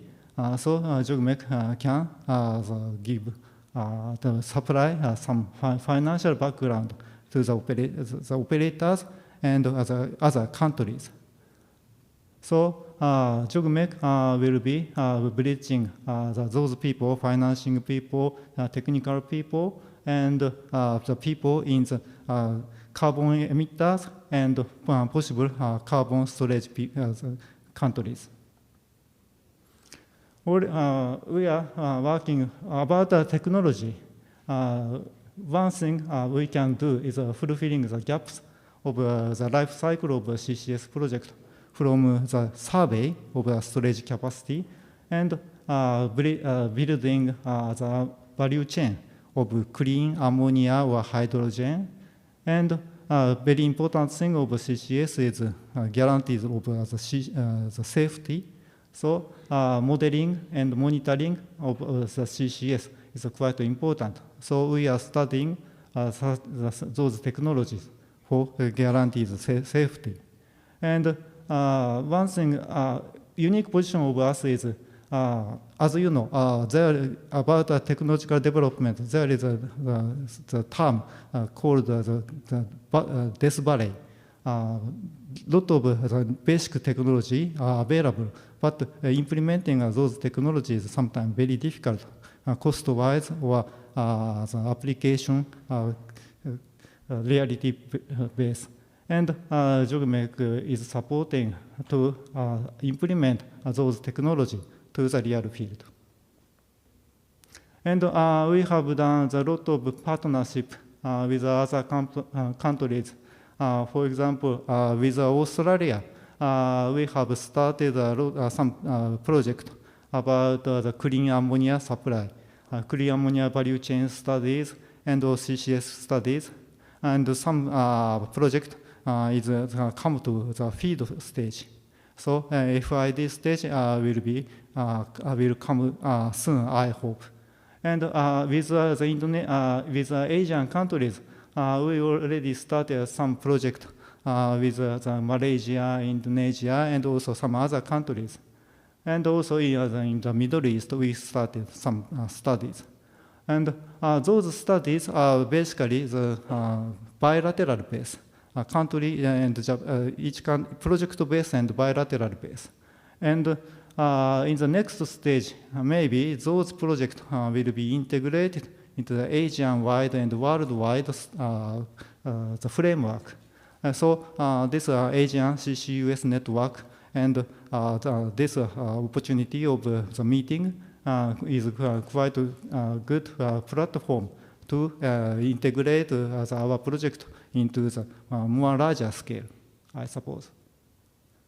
One example of our study is Minister Nishimura already introduced. We have studied about some project in Indonesia. One is clean fuel ammonia production in Indonesia. It is an early stage of a study, but we are studying about the CCS capacity study and also the surface facility studies and business and value chain studies in Indonesia with Pertamina and Japanese companies and Indonesian research institute universities. Another one is also in Indonesia, CO2-EOR. CO2-EOR is a key technology. We have a lot of experience of CO2-EOR, and it is a background technology of CCS. And with Indonesia, Pertamina, we have studied. We have started a study, not only a study, but the actual implementation of CO2-EOR will be done in the Jatibaran field of Indonesia in this year. For doing this operation, we have our own background, our own project in Niigata area, Japan. So what we learn in Japan will be implemented into the Asian countries. It is a very good example of what we are doing. And another thing is regulation and standardization. JOGMEC itself is not a regulatory authority, but we have recognized that good guideline, good regulation is necessary for the implementation of CCS. And there are a lot of kind of standard or regulation about CCS. For example, ISO, but those are, how to say, it is widespread and sometimes difficult to apply. So JOGMEC have edit, integrate, unify those standards into the one single one in the other industry-friendly style. And we have made two standard guidelines about CO2 CCS and also carbon intensity calculation, CI, to how to calculate the carbon intensity of LNG, ammonia, and hydrogen productions. And those guidelines can be as a platform to start the project, I hope. So it is a summary of my talk. Energy security and carbon neutrality in Asia have the same priority. We have to do this both simultaneously. And CCUS is a key to realize mandatory human security.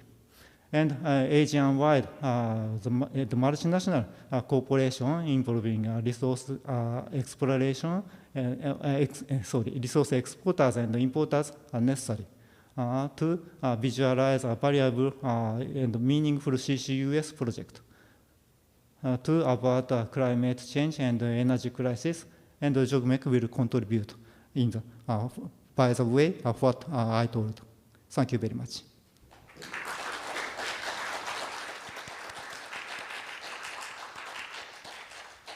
Thank you, Mr. Yamamoto. Moving on to the next agenda, allow me to invite the Director Innovation of South Pole and co-founder of the CCS Plus initiative, Mr. Patrick Bergy.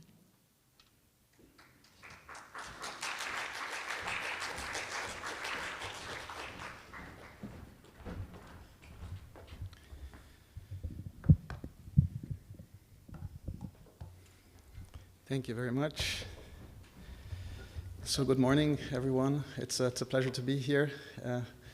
Big thank you to the inviting ministers, METI and ERIA, for the invitation to speak today.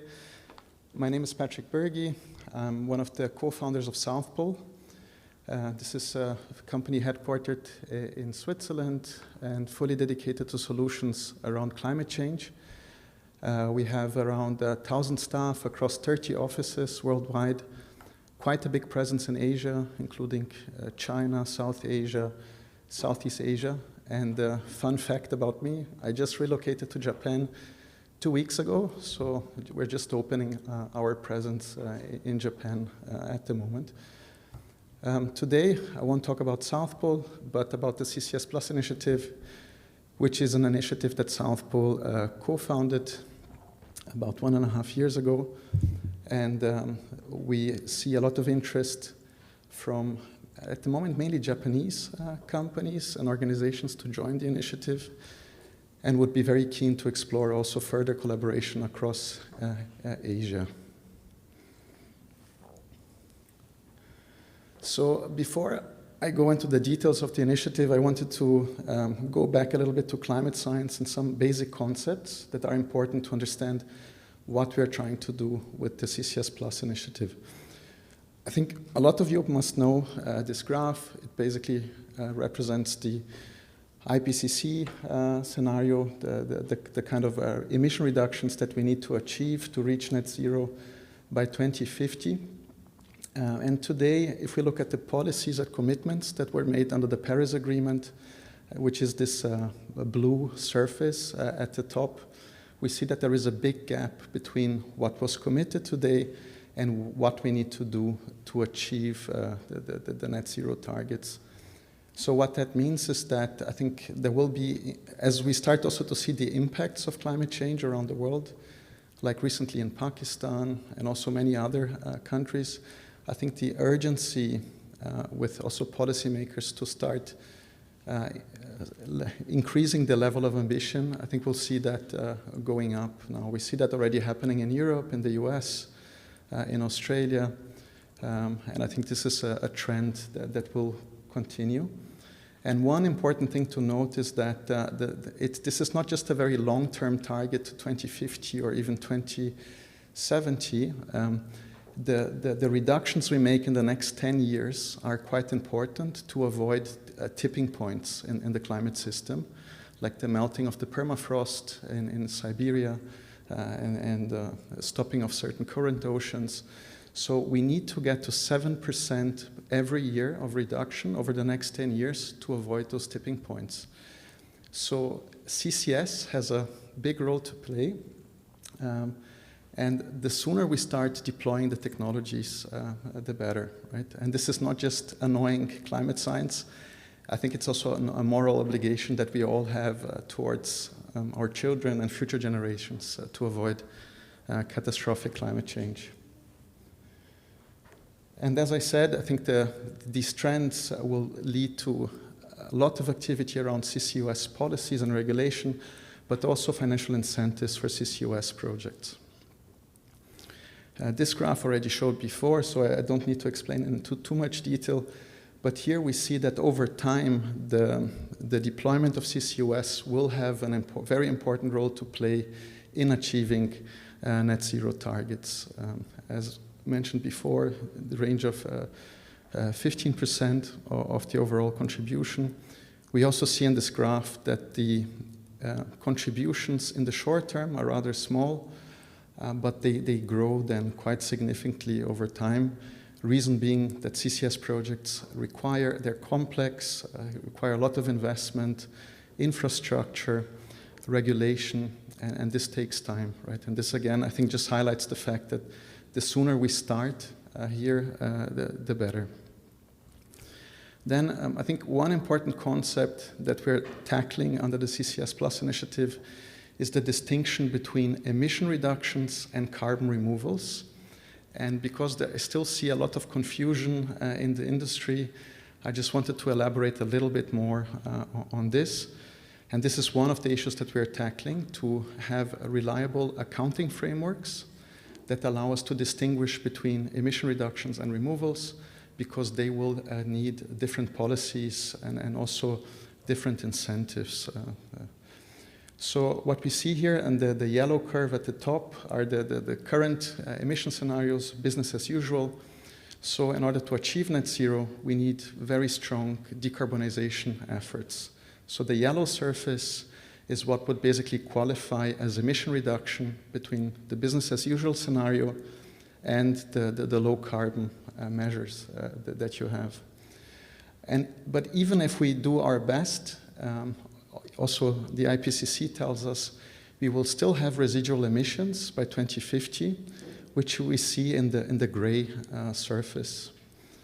And to get to zero emissions by 2050, considering that we still have these residual emissions, the gray area, we will need to start working on negative emissions, basically taking CO2 out of the atmosphere to compensate for the residual emissions. So if you want to get to zero net emissions with the red line by 2050, we need the same amount of carbon removals in the below surface as the ones that we have left in the gray surface, right? And this is what we call, so the blue surface is what we call carbon removals, or CDR. There are a few technicalities about this, which I'll explain in detail. But it's important to highlight that CCUS is very important for achieving the reduction in the yellow surface, so the emission reductions. This is mainly about reductions of fossil fuel emissions related to combustion of coal, oil, and gas. But CCUS has also a very crucial role to play in contributing to the removals in the blue area. Now it starts to get a bit more technical, so bear with me for a few minutes. So this goes into a bit more detail on what qualifies as an emission reduction and what qualifies as a removal. First, I think we need to distinguish between the source of CO2, which we see on the left side, and then I'll go into some use cases for CCS and CCU projects.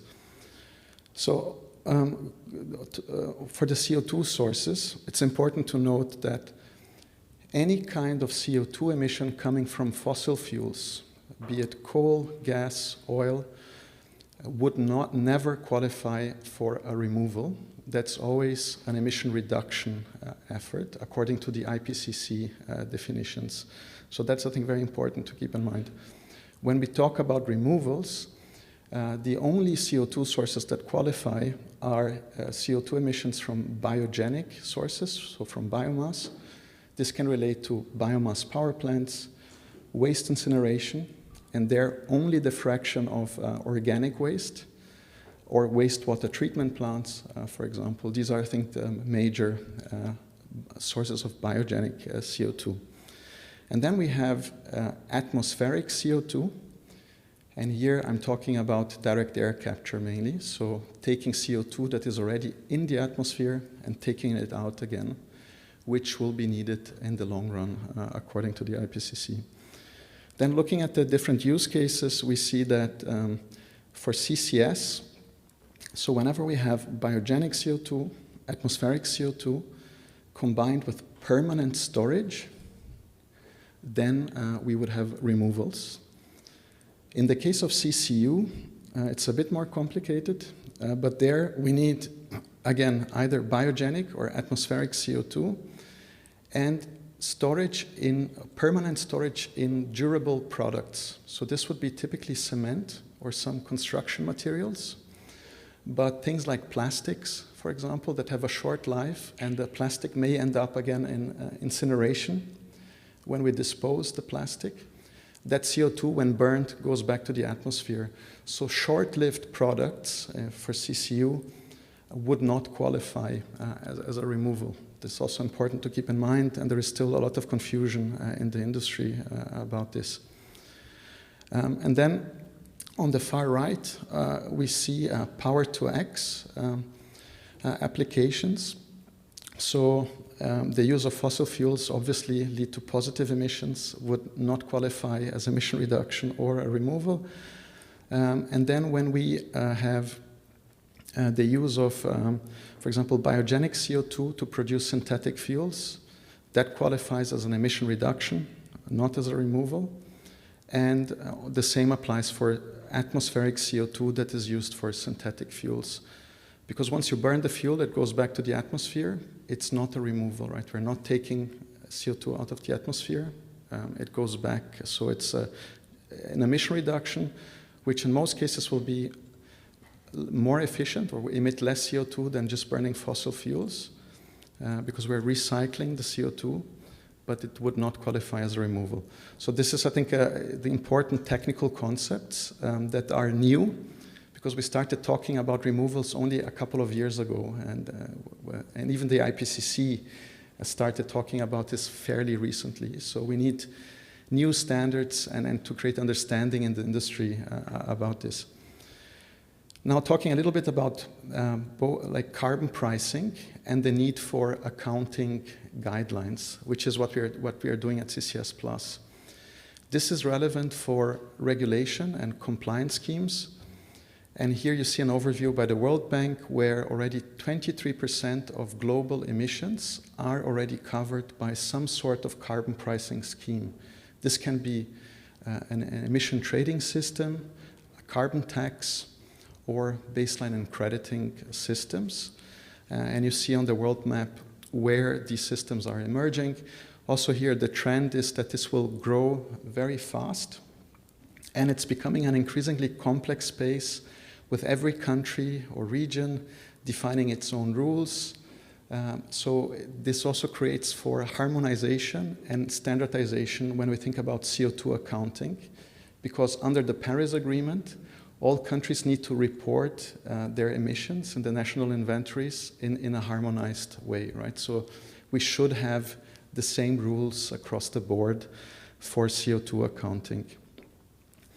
And in addition to these carbon pricing schemes at national level, there is also an emerging new mechanism under the Paris Agreement, which we call Article 6, which will enable an international global carbon market, which we had also before under the Kyoto Protocol. And here, Japan has been also working for a long time on this with the JCM.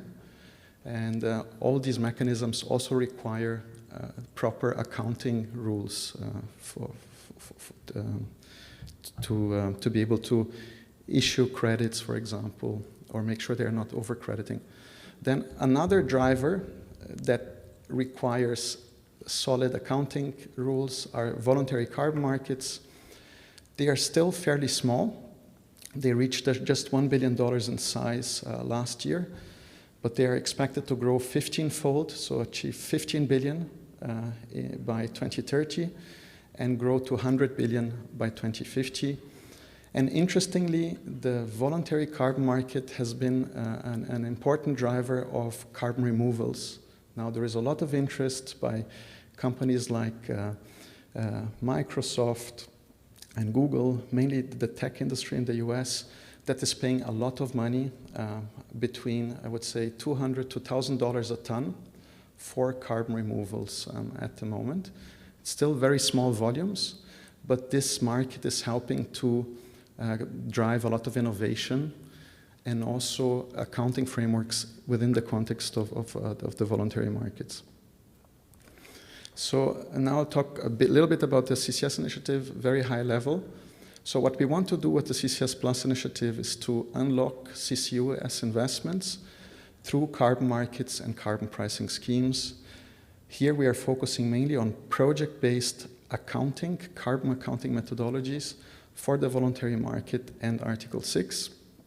And we see the voluntary carbon market as a starting point, and then we want to slowly connect also to emerging compliance domestic schemes, which could be, for example, the J-credit scheme in Japan or the TVR scheme in Thailand, because all these domestic schemes also need these accounting frameworks. So we see the voluntary market as a starting point, and then would like to engage with governments on how to learn from the experiences we had in voluntary carbon markets. For CCUS is very complex, so you have complex supply chains, different capture technologies. Sometimes we have to transport CO2 over long distance, different storage technologies. So we need a comprehensive framework that is modular. So this is also what we're trying to do, tackling all types of capture technologies, all types of transport of CO2, and all types of storage of CO2. And the idea is to have a broad collaboration to make sure that we learn from as many organizations as possible along the way, and that we reduce the cost of developing these accounting frameworks. So as of today, we have 51 members in the initiative. Since we started just 1.5 years ago, I myself, I'm surprised how quickly the initiative developed.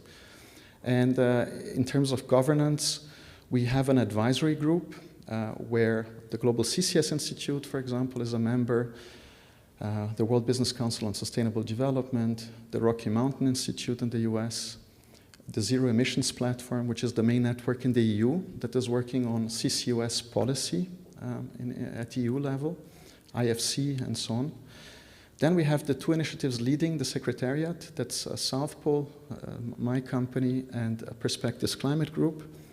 And then we have different types of partners. The core partners, they are paying contributions of 100,000 euro, include many of the oil majors, but also Mitsubishi Corporation, for example.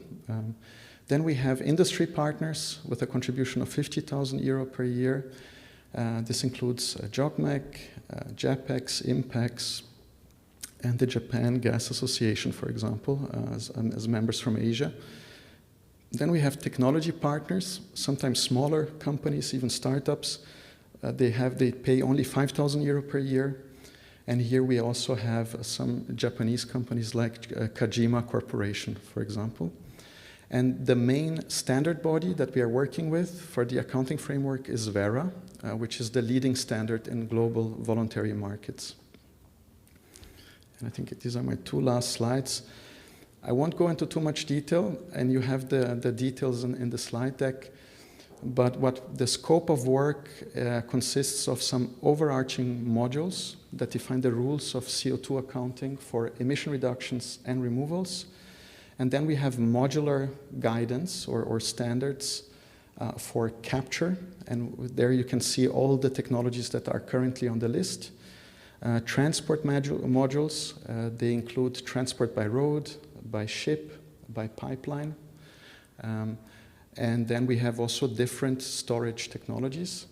And the selection of these technologies is driven by members. So when members join the initiative and they have a use case or are thinking about an investment and they need an accounting methodology, we develop then the specific module that the members need. So this is on a needs basis, basically, but can be expanded over time.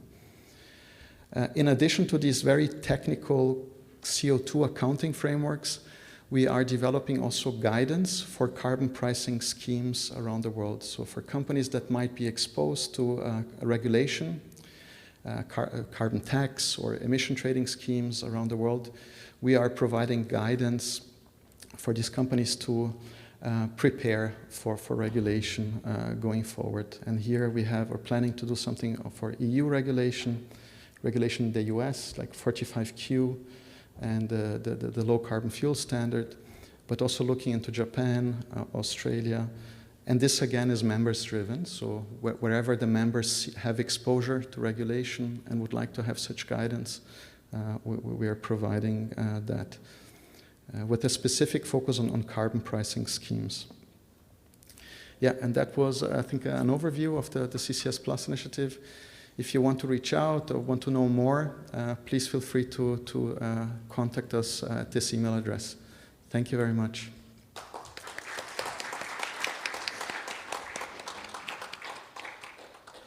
Thank you so much, Mr. Bergi, and also to Mr. Yamamoto and Mr. Zapantis for sharing your incredible experience with us today. We have learned a lot from you. Now, please allow me to invite Dr. Han Fumin, Senior Energy Economist of ERIA and Senior Officer of the ASEAN Secretariat, to deliver Asia CCUS Network Annual Report 2021 to 2022.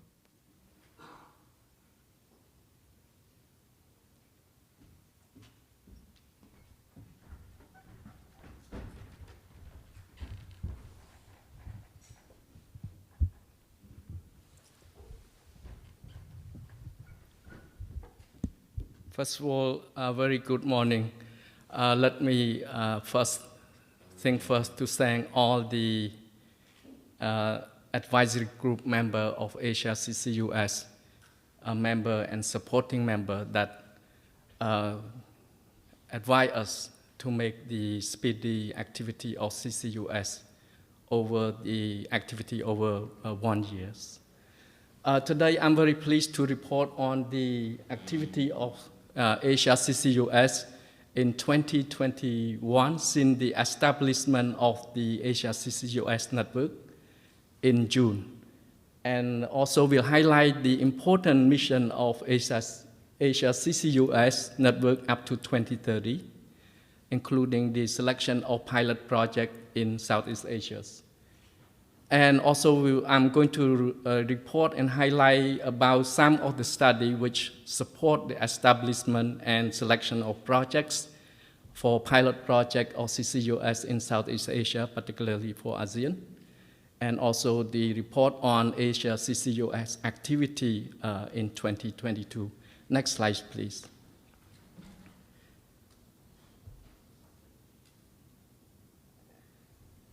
As you can see that since the launching of the Asia CCUS Network in June 2021, we have been rolling out key activity of Asia CCUS, including the regional conference, as well as the capacity building to bridge the knowledge gap in our regions.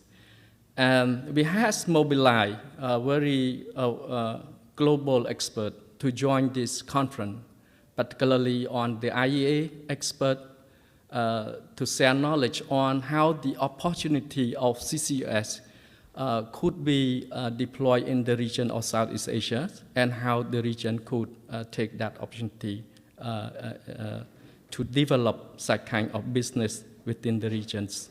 And we also invite experts from including Oil and Gas Climate Initiative, including the Global CCS Institute, and also within the experience from the government, particularly from the United States Department of Energy, that they have a great experience in advance in terms of regulatory, as well as a practical demonstration projects within the US. And also we invite the expert. Also thanks to Australian government that send the expert to share on the, particularly on the carbon recycling, which is quite important to ensure that the CCUS itself, I think, have the market before we sending the carbon to permanently store. Carbon need to be recycled. That is quite important. Next slide, please. We also roll out some of the capacity building.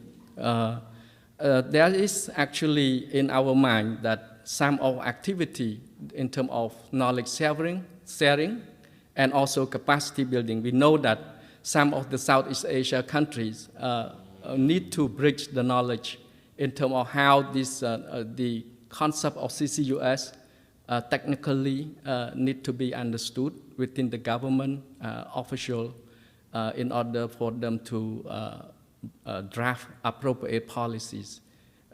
First of all, I think in Southeast Asia, it's important that if without proper understanding, we cannot actually develop proper regulatory framework to support the deployment of CCUS. We ERIA have conduct study with the MRI, with the support with MRI to understand the whole value chain of the CCUS from the capturing, transportation, and storage. And the outcome of this study is very consistent with global practice. Particularly, we found that the range of deployment of CCUS can be as cheap as $30 per ton of US dollars. But in terms of practice for the capturing emission from power plant and other heavy industry like cement, iron, and steel, still quite high. So it could be over $50, $60 for the capturing cost. And for the injection cost, it could represent almost 20-25 of the overall cost of the value chain. This study is quite important to understand how the whole value chain from capturing, transportation, and storage. And it's important to highlight that to scale up and technological innovation will drive down this cost, because like transportation, if we're able to establish the shared infrastructure and hub, including also the storage capacity, this will enable the market, the whole value chain of the CCUS in the regions. It's important to highlight the vision and mission of the Asia CCUS, that our mission is to decarbonize emission in the region through the development and deployment of CCUS. Our mission target is very clear with our activity of continue promote knowledge sharing through conference, capacity building, and study. And from the early start of this CCUS, we try our best to collect data and information to support toward the identification of the pilot projects. Hopefully by the 2025, our target, we're able to select some of the CCL projects in Southeast Asia, particularly in ASEAN. And moving forward, I think with the study support from the Secretariat, we're able to support the ASEAN country to moving forward for the CCUS for the full commercialization by 2030. This is the planned research study in 2022 up to 2023. We hope this 5 study will support the selection of the Asia CCUS pilot projects. As you know that in Southeast Asia, we have a lot of information in terms of the appropriate what we call geological sedimentary basin that suitable for storing CO2, but there are no proper assessment in terms of how those basins can be stored emission permanently. I think it's important to understand how the potential storage in the region. We're going to roll out this study within the region of South Asia with our study. We will start from the Indonesia. Hopefully we roll out to the rest of the Asian countries. You know that theoretically this emission can be stored actually within the depleted oil and gas field, which is the interest of the many members of the Southeast Asia. Those I think it must be very cautious that the business model for enhanced oil and gas recovery may not be universally accepted, but it will be the practice for Southeast Asia because this will be likely to be the first commercial storage capacity within the Southeast Asia. And further, we're going to assess the sedimentary basin within the Southeast Asia, what are suitable, because we have a lot of basins, but not all those basins are suitable for the permanently stored the CO2. And we're going to conduct the study particularly on the value chain in terms of how we're going to establish hub in the regions. This hub including transportation hub, including the shared infrastructure, how to make sure that we're able to scale up the CCUS and also at the same time drive the CCUS innovation in the regions. And further to that, I think we start to collect study around how the existing framework can support the further development of CCUS business model. So this is quite important, and then we continue to learn from the advanced countries that they already have policy in place, how those can be adapted into the ASEAN and Southeast Asia regions. More importantly, I think finally, the financing the CCUS must be there. That not only government support, of course, driving down costs, reduce upfront costs is necessary, but by the end of the day, it's important to involve private investment.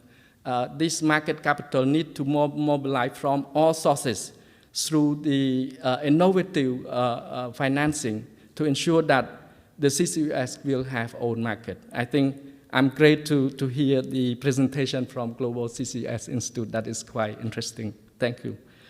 And from this study, we hope that we're able to list up the candidate project in Southeast Asia, and we identify the candidate and then select for the pilot projects.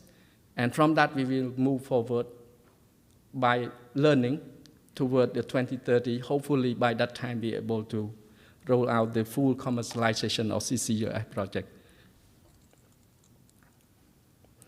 I'm also very pleased to report over the activity in 2022. We have a great opportunity to be invited by the G20 Secretariat, which Indonesia was the chairman of the G20. We convened these side event very successfully on the making CCUS affordable. This is quite important that the interest of Southeast Asia, as long as the technology is still expensive to some extent, I think those they have great interest to use it. So they want to make sure that this technology is affordable in this region. So that is the side event to support the G20 Energy Transition Working Group. ERIA and this Asia CCUS Network has been invited to make presentation on the first Energy Transition Working Group. And also we've been invited to second Energy Transition Working Group where myself has presented the key action and recommendation on the CCUS, also on the natural gas at this important Energy Transition Working Group in Labuan Bajo. Further to that, we still continue to roll out both capacity building and knowledge sharing conference. Recently, we have collaborated with U.S. Geological Survey to conduct capacity building in Southeast Asia, collecting data on suitable data and storages of the of the CO2 storages within the region. This also contribute to identify future what are the potential storage in Southeast Asia. Moving forward, the Asia CCUS, in collaboration with the network, will continue to roll out the conference and capacity building in order to bridge the knowledge gap. As you know, we are still behind of the region in the US, in the Europe, but very likely that in the region of the ASEAN and East Asia, we've been having great support from Japan, particularly been actually very successfully visit to Tomakomai CCUS projects. This will be very concrete example how this is going to support the rest of the development of CCUS pilot project in Southeast Asia. Further to that, I think Australia play important role in this context because they locate very closely to Southeast Asia. I hope to leverage the support and experience from Australia to the region as well. With this, I'm very pleased to look forward for your great support, and our activity can move forward continuously because of your great support. If you have any new finding from any of the CCUS study, please inform the Secretariat. We are able to arrange one of the knowledge sharing or capacity building to the region. With this, I conclude my presentation, and thank you so much. Thank you. Thank you so much, Dr. Fumin, for your reporting. Now, before we start the panel session, I would like to invite all guests here to have a 5-minute break. Please do enjoy some refreshments served on the backside of this room. Thank you. Distinguished guests, ladies and gentlemen, now we are continuing to the awaited panel discussion on CCS policies in EAS countries, issues and challenges on CCS deployment. Allow me to invite the moderator of the session. He is the Special Advisor on Energy Affairs to the President of Economic Research Institute for ASEAN and East Asia. Please welcome Mr. Shigeru Kimura. Thank you very much, Italia, for your kind introduction, and very good morning, Excellency, distinguished participants, and ladies and gentlemen. Thank you very much, everyone, for your continuous participation to this panel session. So, Italia has already mentioned this panel session theme is CCS policy in ES countries, and the policy is very, very important. And also, we'd like to discuss about issue and challenge for the CCS deployment, how to deploy the CCS in these regions. In this regard, I quickly review our ACL vision. Mr. Pumin already mentioned his presentations. CCS will contribute to the decarbonization in the Asia region after 2030, hopefully. Thus, ASEAN will initiate the CCS pilot project in ASEAN region through the following knowledge sharing and research studies. One, CO2 storage potential, Pumi also mentioned, and B, two, legal and policy framework, and three is a financial framework, and four is appropriate site for the CCS pilot project. So in this regard, purpose of the objective of this panel session is to accomplish the ASEAN vision by 2030. This panel session firstly review the current situation of CCS policies and activities of selected ES countries. And secondly, discuss about what the key element to contribute the start of the CCS pilot project in ASEAN regions.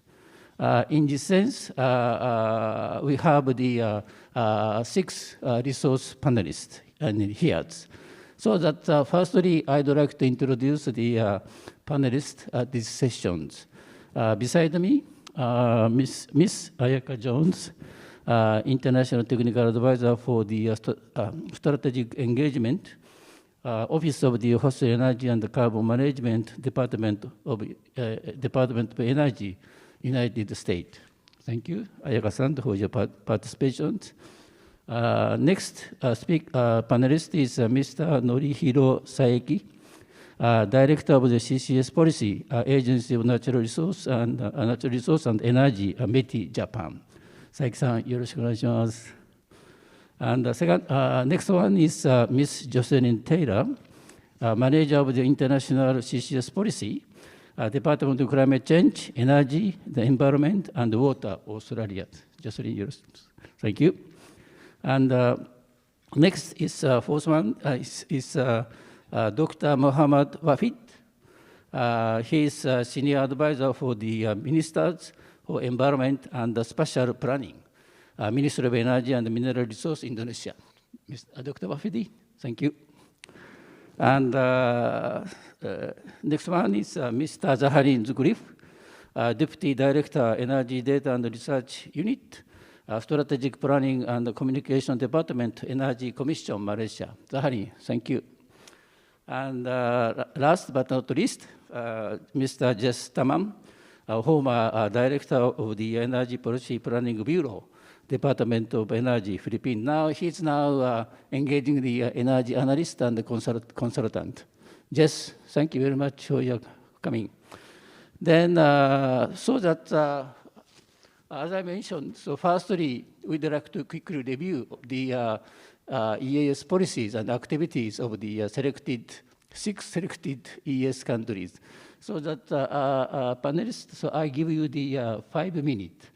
So that within the 5 minutes, please introduce the your country's CCS policies, activities, and also the how to consider the CCS is a positive technology for the reduction of CO2 or neutral or negative or something like it. It depends on the countries, and energy supply structure is depend on the countries, so that I think some countries maybe no need of the CCS, but we'd like to frankly discuss about this one. So firstly, I'd like to invite Ayaka-san to deliver the your presentations. Thank you.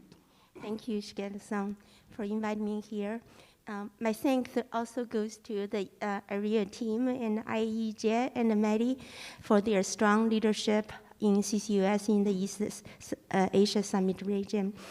I'm honored to join this conversation and share some really exciting things happening right now in the United States for carbon management, which in my office's dictionary refers to CCUS and carbon dioxide removal, or CDR, and the deployment of development of low carbon hydrogen and ammonia value chain. Next slide, please. Yeah. Just like the Intergovernment Panel on Climate Change has recognized the role of CDR in carbon neutrality globally, analysis has shown that CCUS and CDR need to be done in parallel in the United States for us to achieve the carbon neutrality, and that's President Biden's climate goal. In other words, we find that just using CCUS to stop releasing more CO2 into the atmosphere will not be enough.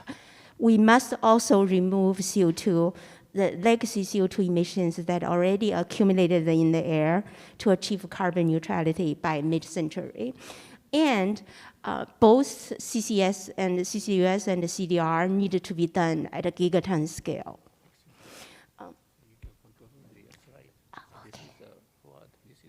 Okay, thank you. To meet this challenge, we needed to move the technology elements of carbon management, which is listed here, I'm not going to read, further down the cost curve.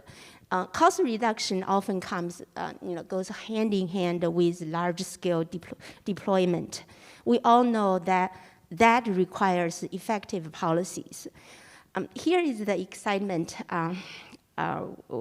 where I'd like to share with you. There is no better time than now in the carbon management business in the United States in terms of a policy and financial incentives for the technologies and for deploying them with justice consideration highly prioritized.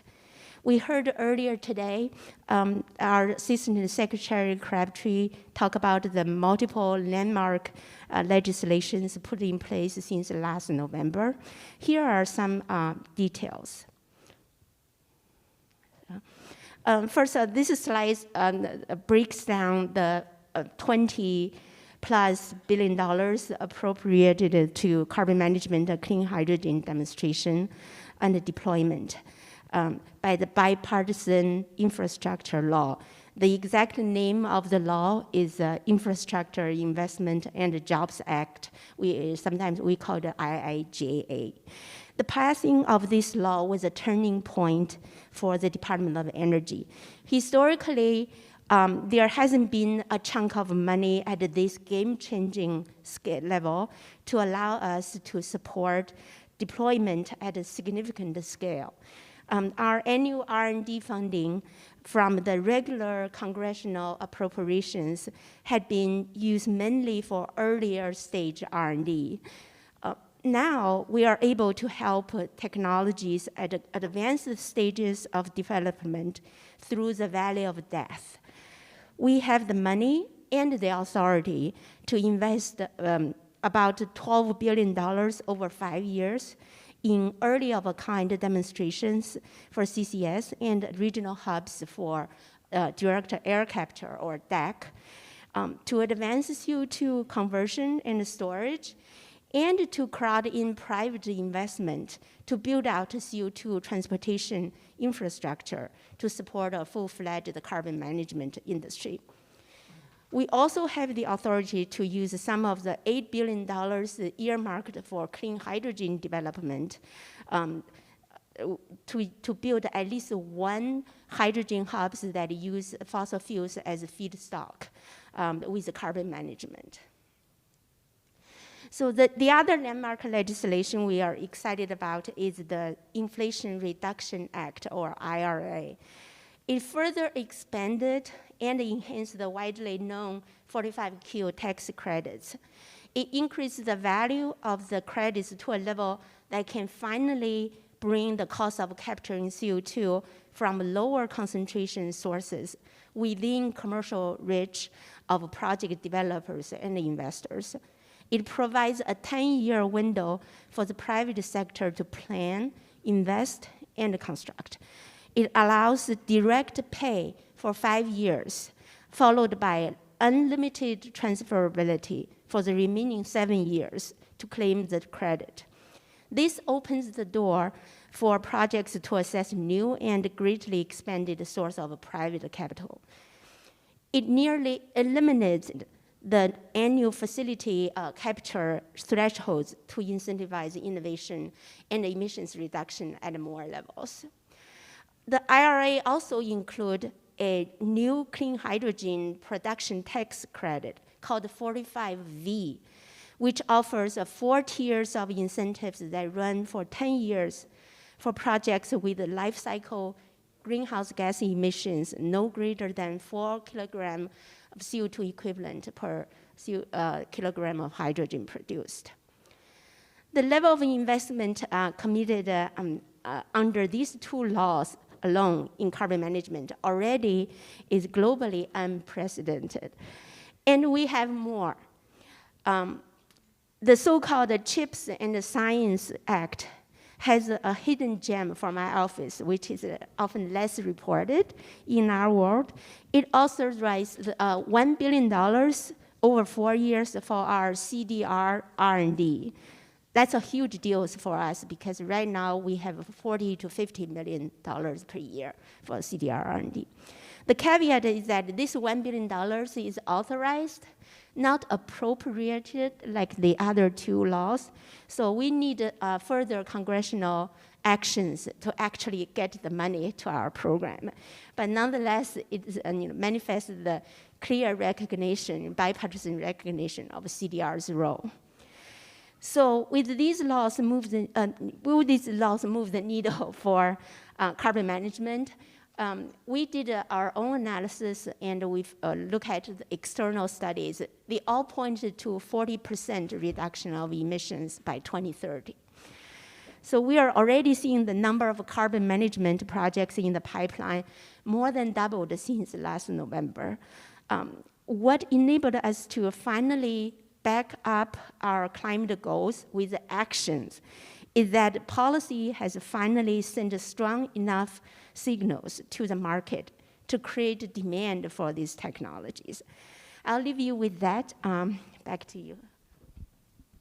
Thank you very much. Ayaka-san is very informative presentation. Anyway, U.S. is promote CCUS and the CDR in parallel. In this case, U.S. prepared a huge investment to these activities. Also, the U.S. government prepared some tax incentive. He said the Inflation Reduction Act, and also the support CCS and CCUS and the CDR science and technologies, so that the CHIPS and Science Act, so that very comprehensive policies of the U.S. Thank you very much, Aika-san. And next, I'd like to invite the Saiki-san to introduce us the Japan CCS policy. So, Saiki-san, floor is yours. Thank you very much, Kimura-san. My name is Norihiko Saiki. I'm a director of the CCUS policy within the Ministry of Economy, Trade and Industry, Japan.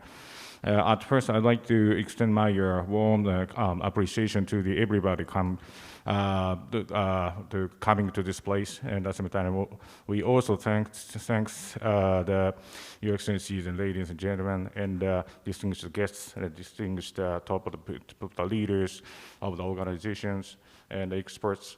I'm more than happy to be here to discuss the latest the trend, the policy in Japan, and also, but also we would like to discuss what kind of policy or what kind of support to materialize the tangible projects in to support the decarbonization in ASEAN countries.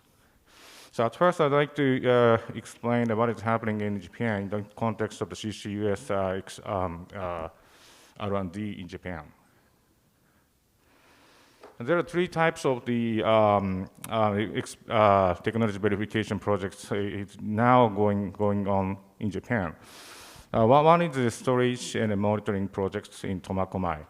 And there are so many comments about projects, and thank you very much for your considering and accepting our explanation in Tomakomai. And we established this facility, and by 2019, we successfully injected 300,000 tons of the carbon dioxide into the underground.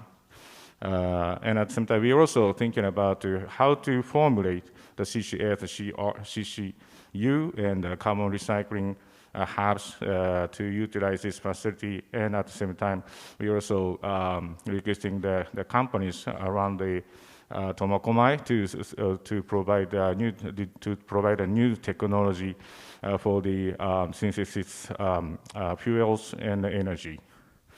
And the second one is the transportation.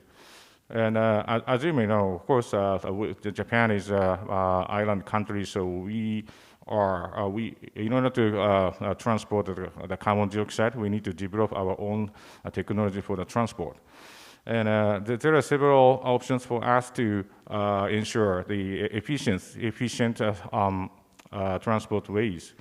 And currently, we are promoting the low pressure, the low temperature type of the carbon dioxide to transport by ship. And we also thinking about extending this effort not only within the Japan, but also we also like to try to do the technology verification to export the carbon dioxide outside Japan. So we are currently requesting the potential partners with us. The third one is the capture. I think many experts have pointed out that the cost, in order to ensure the lowering the cost of the operations, the capturing itself, the capturing process is a huge problem for us. So in this context, we are trying to utilize a new technology for the carbon capture technology in the coal-based thermal power generation plant. And we also trying the several ways which type of the separation technology would be suitable to the emission gases. And this is the examples of what we're doing especially in the technical verification.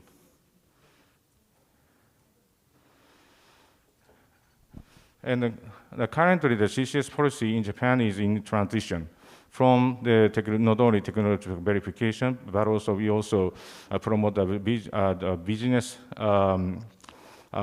phase of the CCUS in Japan. And this chart shows that the timelines for the Japanese government to support the Japanese companies to enter into the CCS business. And we are currently CCS long-term roadmap to finalize by the end of this year. And there are 5 points to be addressed. The number one is to formulate legal schemes and regulations for the CCS business. And currently, we are setting the tentative target by 2050. The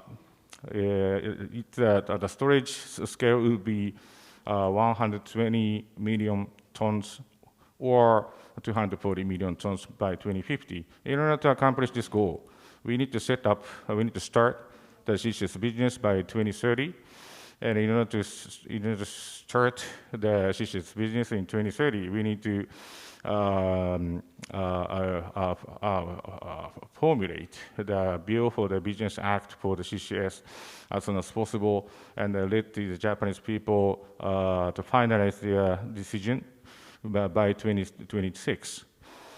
So this is a very basic timeline for us. So currently, we are trying to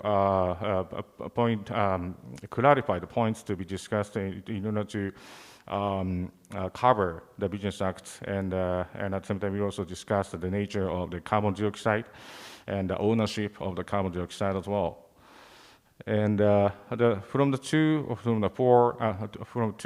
to 5, we also discussed the cost reduction and the cost target of the CCS project. And number 3 covers our financial support to the project. And number 4 is I think this is the most important thing to obtain the public acceptance of these projects. So I think this is the same situation as the many companies, many countries. I think CCS is not so popular in Japan. But this is my point of view. But CCS is a very inevitable technology to accomplish the carbon neutral. But unfortunately, its perception is not so well established in the people, especially taxpayers. So we would like to ask or include the municipal governments to persuade and to get an understand of the local people to promote this project. And the number 5 is I think this is the most closest point to this the Asia CCUS network. So we also conducting the formulate what kind of policy, what kind of support, what kind of measure to nourish the market mechanism in the East ASEAN countries. And this is my personal point of view, but this Asia CCUS network was established in under the initiative of Asia Energy Transition Initiative.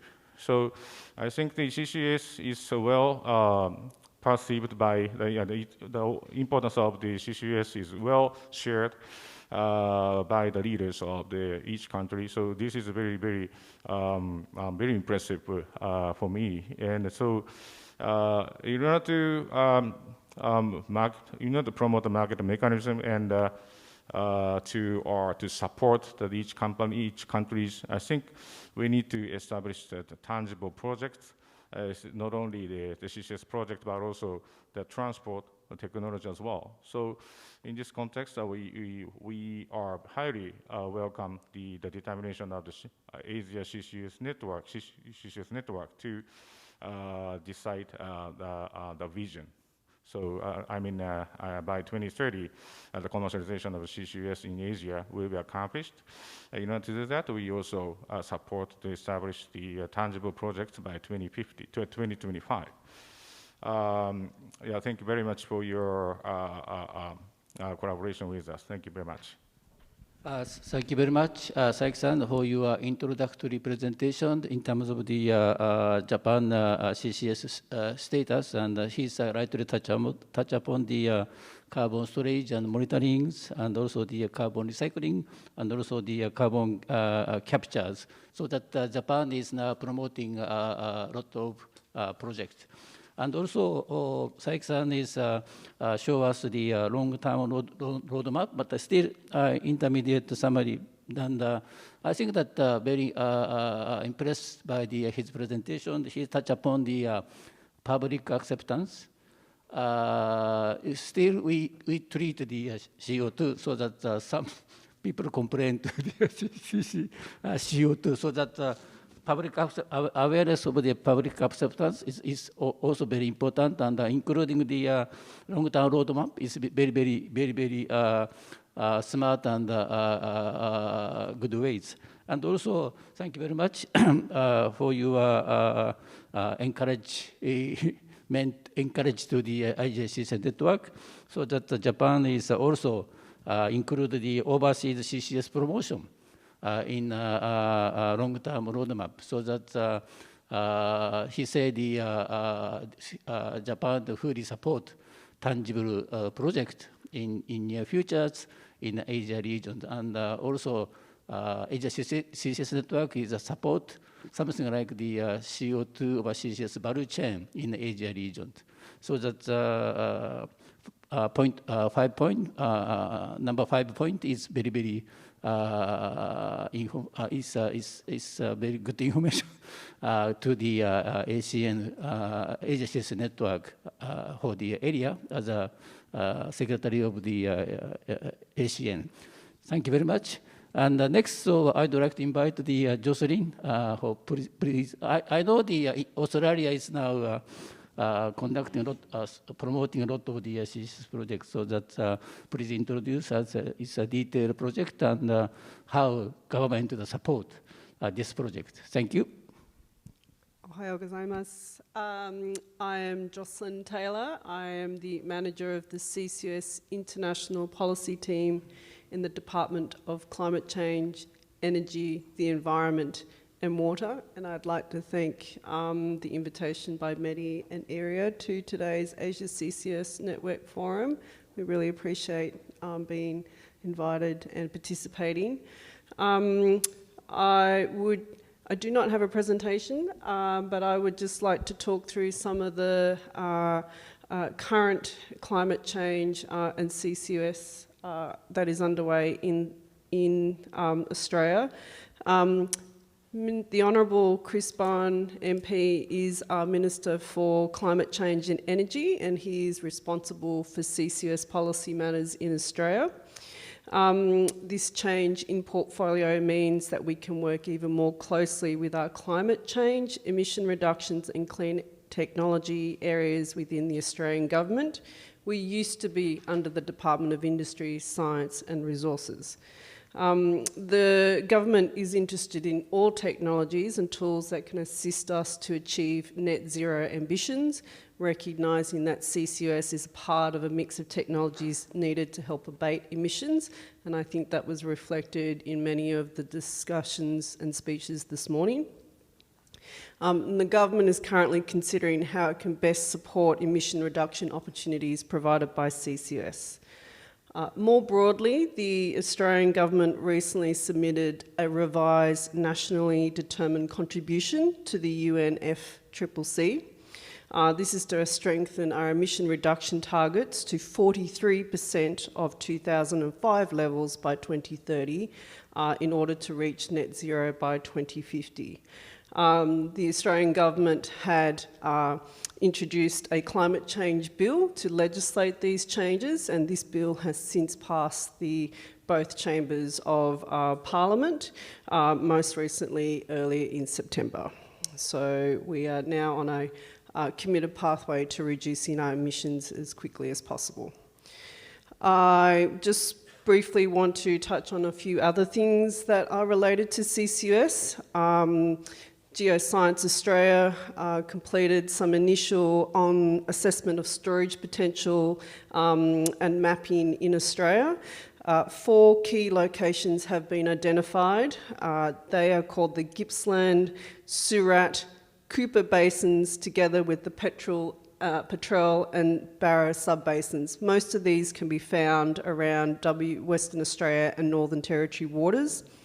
The combined estimate storage capacity at these 4 areas is over 20 billion tonnes.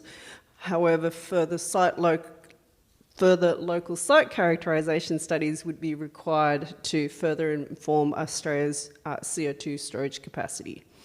As some of you know, Australia is host to one of the largest CCS projects in the world, which is the Chevron Gorgon CO2 injection project. This project has already started its 25-year program of storing 100 million tonnes of CO2. Since August 2019, it has injected over 6 million tonnes of CO2. Australia is also working in partnership with the Victorian Government to establish the CarbonNet project. That is also working towards an established carbon capture and storage network in the Gippsland Basin in Victoria. Successful implementation of this will result in a commercial-scale CO2 transport and storage system, enabling new industries in the region and a significant reduction in carbon emission in Victoria.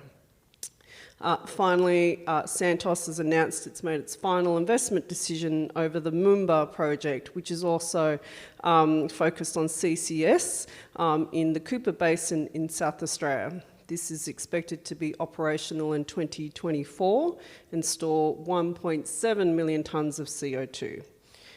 It's also worth noting the Commonwealth Scientific Industrial Research Organisation, otherwise known as CSIRO, is also working on direct air capture with Santos at the Moomba project with their CCS facility. More recently, the government released a number of offshore areas around Australia's waters for CO2 storage. There was a process that commenced last year seeking bidding and interest for for greenhouse gas injection areas. Minister Madeleine King, who's the Minister for Resources, announced in August a number of successful permits under this release. And there were a total of 5. These were awarded to joint ventures between Impex, Woodside Energy and Total Energies in the Bonaparte Basin, Woodside Energy for 2 areas in the Browse Basin and Northern Carnarvon Basin, and Santos over 2 areas in the Bonaparte Basin and Northern Carnarvon Basin in Australia. Notably, these will be the first permits granted in offshore Australia outside the Victorian Government's CarbonNet project, and these granting of the permits is crucial to enabling opportunities for industry to explore potential storage sites. And finally, I just want to wrap up to say that Australia and Japan have a long history of working together, and Australia is committed with working with like-minded countries to achieve energy security and lower emission goals. I'd like to acknowledge the formal CCUS-related bilateral partnerships and engagement between Australia and Japan through the Partnership on Decarbonisation through Technology and the Memorandum of Cooperation on Carbon Recycling, and through key international fora such as the Asia CCUS Network and the ASEAN CCUS. We believe Australia can help play a significant role in CCUS and R&D in the Asia region, thanks to our internationally recognised CCUS expertise and knowledge from our agencies such as CSIRO, Geoscience Australia and CO2 CRC, a vast storage potential and a robust offshore legislative framework for CCUS projects. Sharing this knowledge through technical exchanges amongst international peers and experts are key to unlocking and identifying how we can work together to achieve our emission reduction targets and deploying CCS and carbon recycling. And we look forward to continued collaborations with key partners like Japan and other countries here today to reduce costs and improve technology and commercial readiness. Thank you. Thank you very much, Jocelyn, and for your very informative introduction of the Australia's CCS activities. So Australia is OECD countries, and they have the very ambitious or significant target of the reduction of CO2. In this regard, CCUS is indispensable.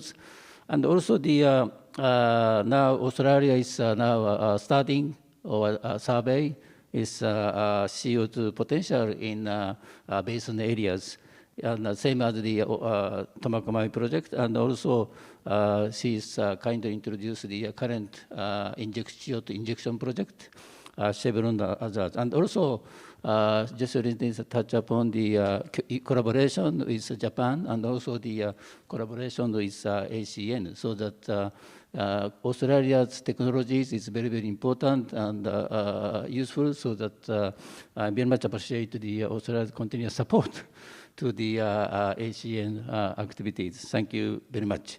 And next, so I'd like to invite the Dr. Wafid, so please introduce the Indonesia's CCS activities and policies. Thank you.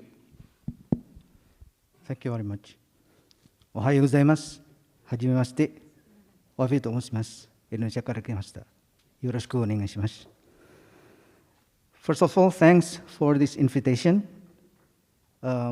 It's very an honor to be here in this very important meeting.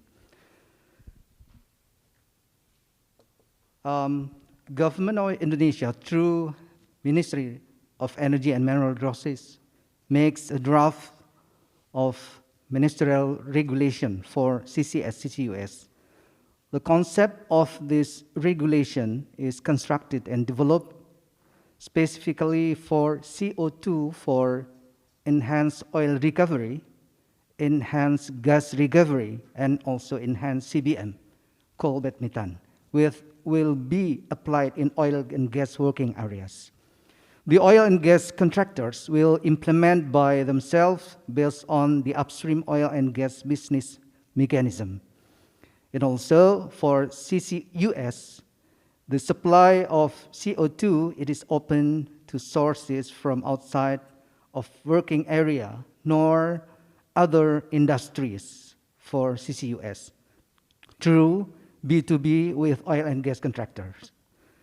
In terms of technical aspect, the scope of this regulation controls the capture, transport, injection, storage, and monitoring, measurement, reporting, and verification, which of course based on the reference standard, good engineering practices, and site characteristics. The legal aspect, the proposal of CCS, CCUS could be as part of plan of development.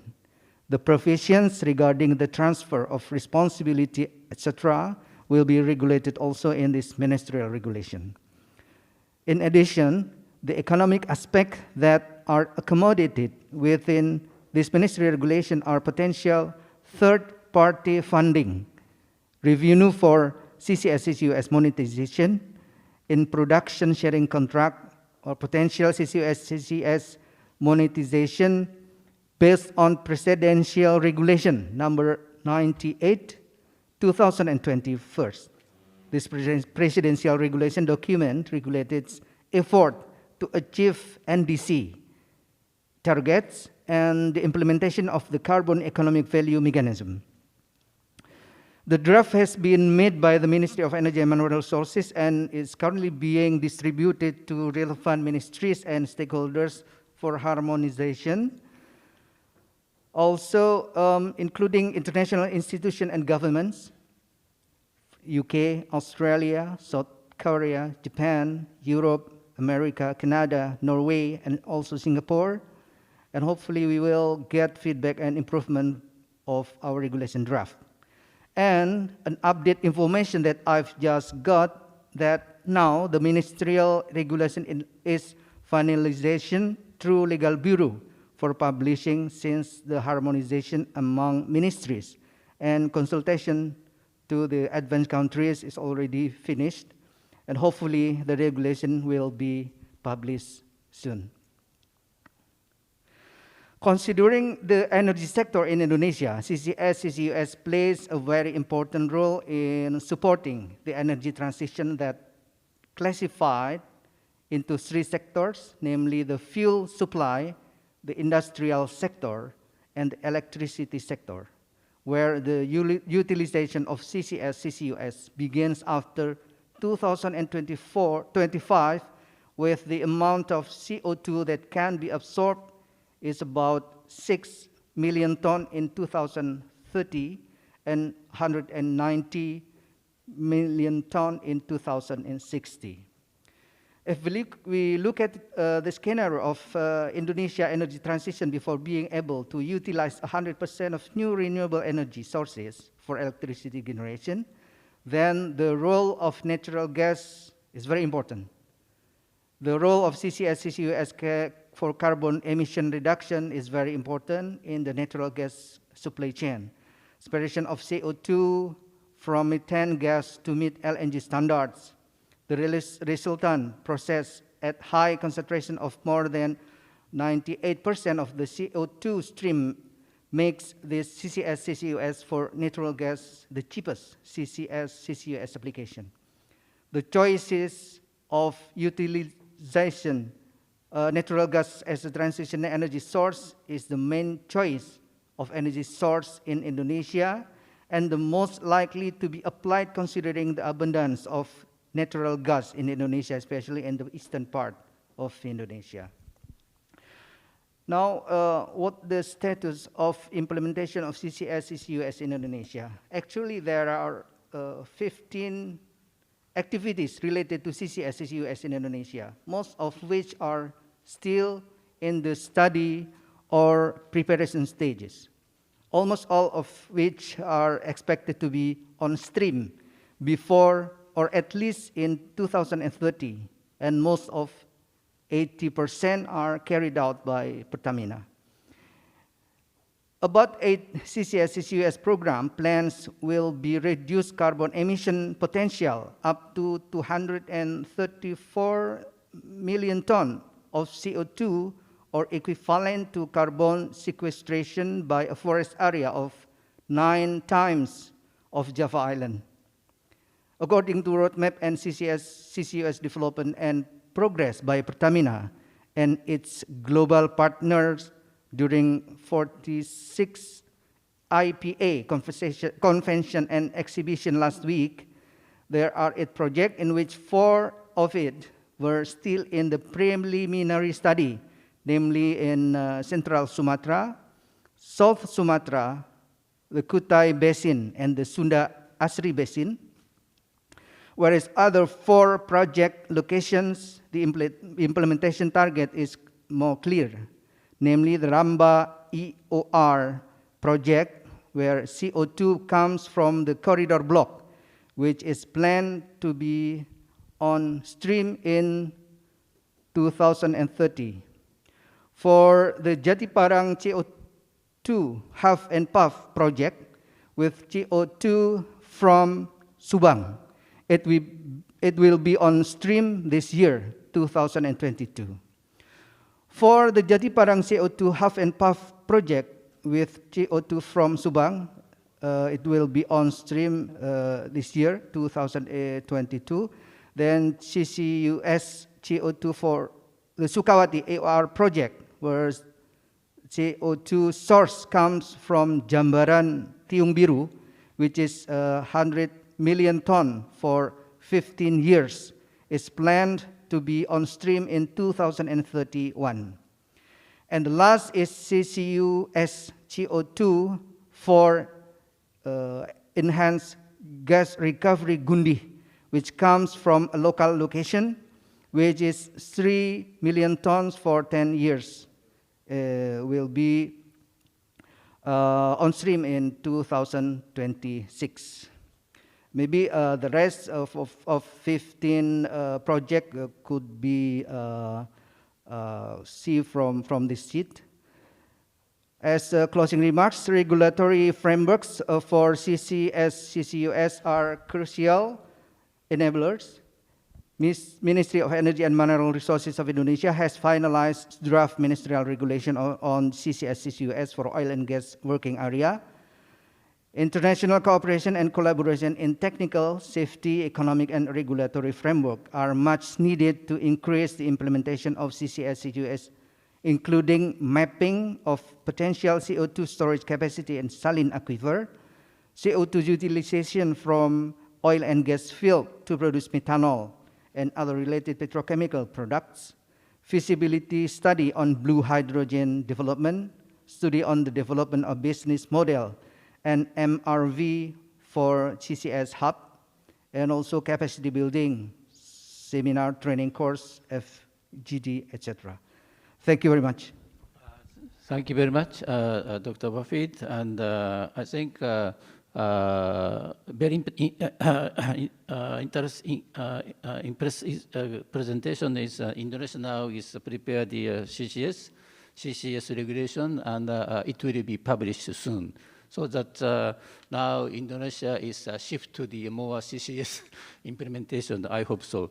Thank you again. And next, so Zaharin, please. Thank you very much, Mr. Kimura. Good morning, ladies and gentlemen. My name is Zaharin Zulkifli. I'm the Deputy Director of the Energy Data and Research Units. Sorry, this is Philippines. Sorry, I don't have any slides. The presentations are different. So please choose the Malaysia. Sorry, I don't have the slides.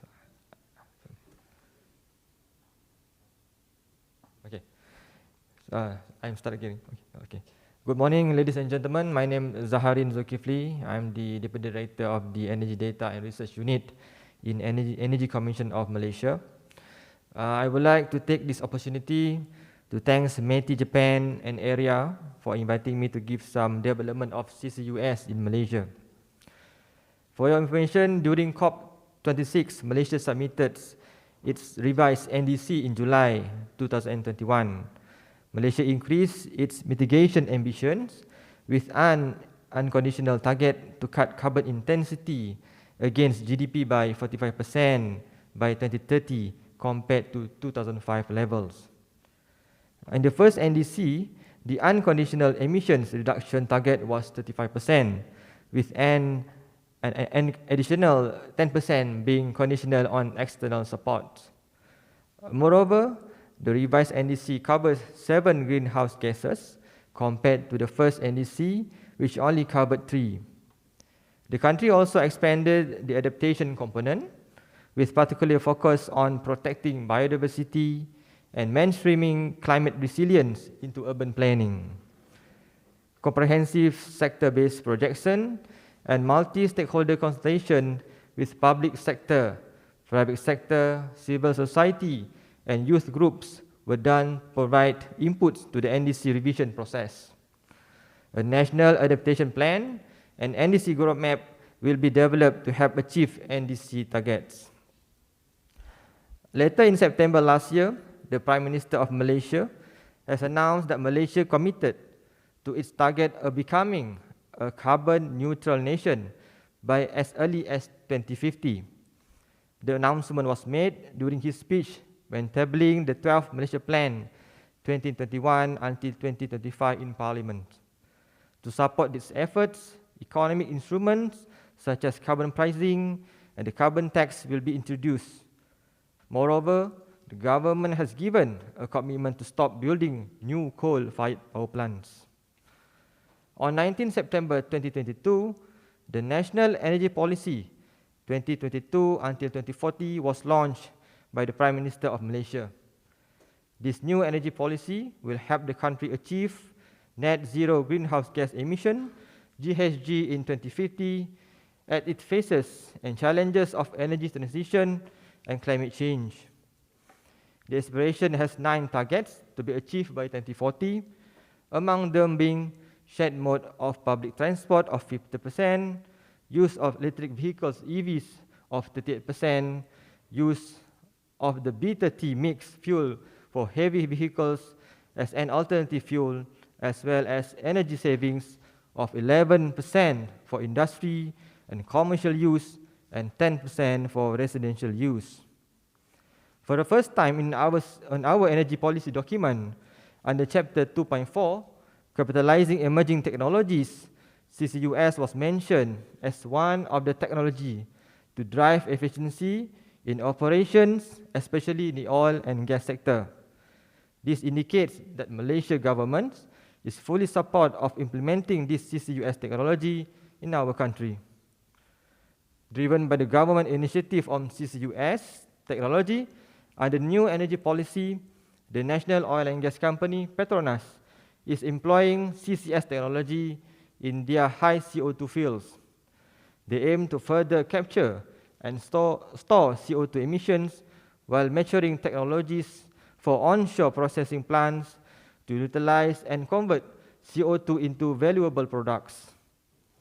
The Kasawari Integrated Offshore High Contaminant Project, a CCS project off the coast of Sarawak, is a strategic project which is part of the Petronas carbon commitment and GHG emission reduction efforts. The first injection of CO2 is planned for COD by the end of 2025. Once in operation, the project is expected to reduce CO2 volume emitted via flaring by 76 million metric ton with annual average of 3.7 million metric ton MTPA, making it one of the largest CCS projects in the world. In August this year, Tenaga Nasional Berhad or TNB, our main utility company in Malaysia, intends to work with Petronas on joint feasibility studies in the area of carbon capture. Decarbonization effort would be achieved mainly through a collaborative study to develop CCS technology, leveraging both organizations' technical expertise and resources. Both TNB and Petronas have signed a Memorandum of Understanding, MOU, to strengthen collaboration in driving innovative solutions toward decarbonization, making it a historical milestone in supporting Malaysia's aspiration to become a carbon neutral by 2050. As for now, we don't have any specific policy and regulation on CCUS technology to be implemented in our country. However, the government will always support any initiative that can reduce carbon emissions. As CCUS is a new technology, we are hoping to gain as much as possible knowledge and capacity building in this area. International cooperation, such as Asia CCUS Network, will become a good platform for us to learn from others. Thank you very much. Thank you very much, Zaharin. And Zaharin is introduced us to the Malaysia new energy policies. New energy policies clearly mentioned the importance of the CCUS. And in this regard, is in terms of the storage, Petronas is now started to development of the storage. And on the other hand, the capture side is a TNB. National power companies, they have started research studies on the how to capture the CO2 from the thermal power plant. And it is very informative, and thank you very much. And next, last but not least, just please introduce the Philippines CCS situations. Thank you, Kimura-san, and good day, everyone. Allow me to present to you the CCUS potential and related activities in the Philippines. The Philippine economy remains to be heavily dependent on fossil fuels, oil, gas, and coal. And we have the policy presented on screen centered on coal, but this equally applies to all the other fossil fuels. And this is actually to be able to support, the government is to support the coal industry players and stakeholders such that our requirements, supply for and demand for coal will be met in an environmentally way And I think earlier the words being used for more commonly is sustainable. And again, this is the policy on coal, but equally applied to all the fuels. On screen, you're seeing our high dependency, about 65% for all fossil fuels. But if you look at the power generation sector, overall, it will be 80% on fossil fuels. But if you look at Luzon, where all of natural gas is being supplied to generate power, it is at 85%. Okay. Coal will be about 56%. Natural gas for Luzon will be about 27%. And the balance of about 2.5 to 3% is being utilized by oil, or generated oil being for generation of electric power.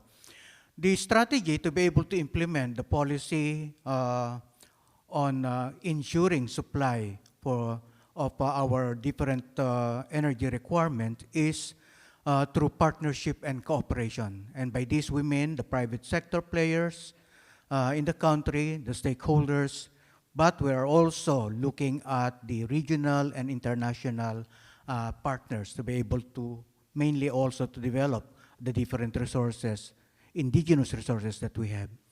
For specifically for coal and for the promotion and advancement of the different technologies shown on screen, we're actually identifying at the bottom letter F, where you see determining the applicability of other potential technologies. That is actually the area where we see carbon capture and utilization and storage can be actually covered. We would like to have a full and more detailed evaluation to see how CCUS can really be applicable economically, environmentally, and socially to the Philippines. There are many programs within the Philippine Energy Plan that we see carbon capture, usage, and storage can be helping.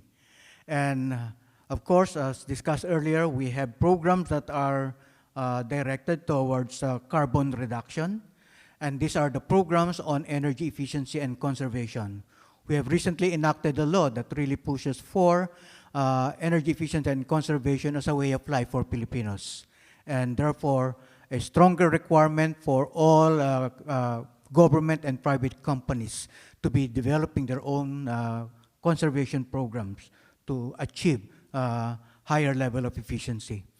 Under the domestic or the downstream oil industry, we actually have the biofuels blending program, and that is also being seen and will contribute a lot to a carbon reduction program. What we are also doing now for carbon removal is our strong push for renewable energy resources.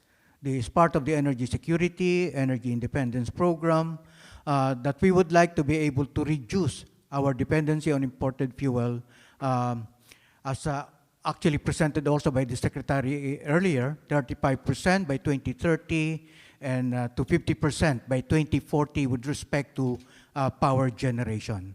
But overall, across the different programs, it is the greenhouse gas reduction program that we see CCSU is going to be helping us a lot. There's also a special focus for CCSU to be able to contribute to the higher investment required by the economy. And we're also, will see to it that the different programs to be implemented under the CCSU will actually contribute or will provide benefits to the host communities. The Philippines is also one of those who have submitted its nationally determined contribution. And we have targeted actually 75% reduction by 2050. But that is to be provided by all sectors, not just energy. But nevertheless, energy will cover almost 50% of the targeted reduction.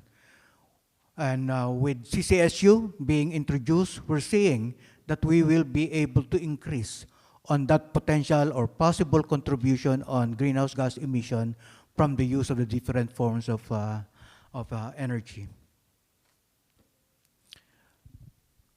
As regards the CCSU-related activities being done in the Philippines right now, if you recall, we mentioned about our energy efficiency and our focus on renewable energy, okay, and the biofuels blending.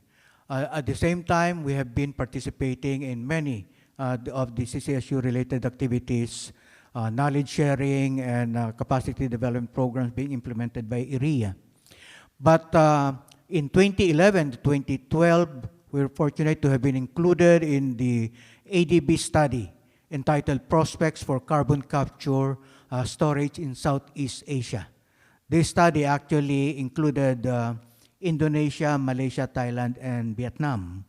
In the case of the Philippines, the power plants south of Metro Manila were covered or evaluated for possible carbon capture. And of all these power plants, rated highly on the evaluation or on their assessment was the natural gas-fired power plants. This is in view of their proximity to one another and the integrated net infrastructure that is connecting them. Okay. Now, evaluation as to sufficient CO2 volume for capture was also done. Geological areas were evaluated for possible storage. They were able to see, the experts, our commission experts were able to see what laws we have, what regulations are available, and whether they can be extended to provide for the requirements of CCSU implementation. Public acceptance was also evaluated. We would like to see how acceptable it is and how easy it will be to implement should we decide to have a carbon capture system in the country. The oil and gas field that was identified actually to provide for the initial carbon capture is the Malampaya gas field, providing for the gas requirements of Luzon. The study also indicated that it will take maybe 20 years more or even 30 before that field can really be made available.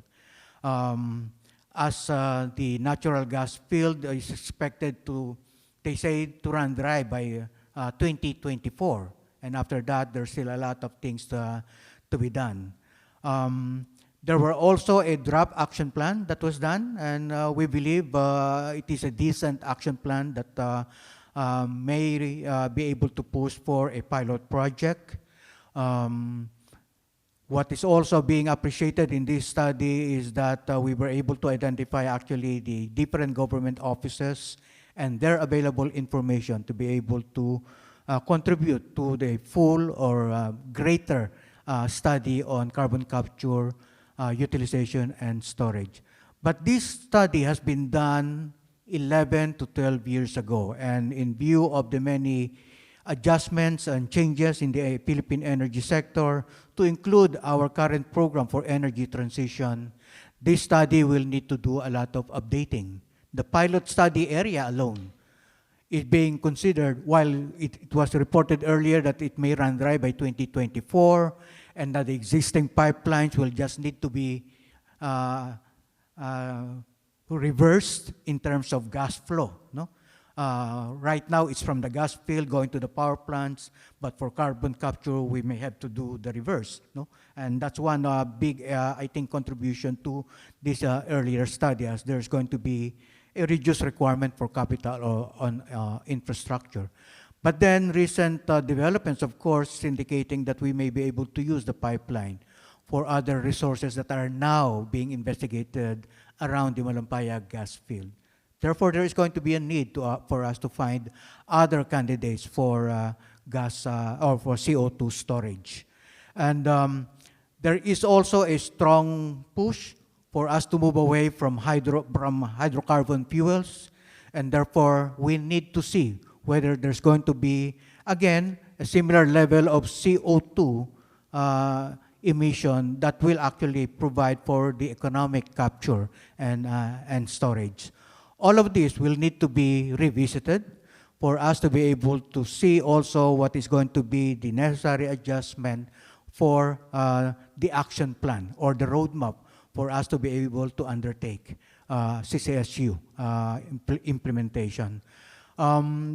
Again, I think this is an earlier statement, but in the case of the Philippines, being an archipelago, one area of understanding is that an integrated network of collection and storage may work best for us. But then the islands are separated, distance will have to be considered. Power plants are also distributed everywhere in the country, and therefore a distributed carbon storage will need also to be evaluated for us to see where best we can benefit from having a CCSU in place in the country. And with that, I bring to a close, Mr. Moderator, my presentation on the Philippines. Thank you very much. Thank you very much, Jess. And I think that Jess is quickly review the current situation of the Philippines. The Philippines really depend on the thermal power generation and coal and gas, so that now it's emit a lot of CO2. So that CCS is one of option, but CCS is a new technology for the Philippines. So in this regard, Philippines prepare the energy plan or energy development plan, then including a CCS, but CCS position is the same as the others, like renewables and energy efficiency and the biomass and blah, blah, blah. So that, but on the other hand, is ADB already is conducted some CCS studies in Indonesia, Malaysia, Philippines, and get some useful information. So that I think that CCS is very, very big potential for the Philippines in order to reduce the CO2 emissions. So that's my understanding. Thank you very much. Yes.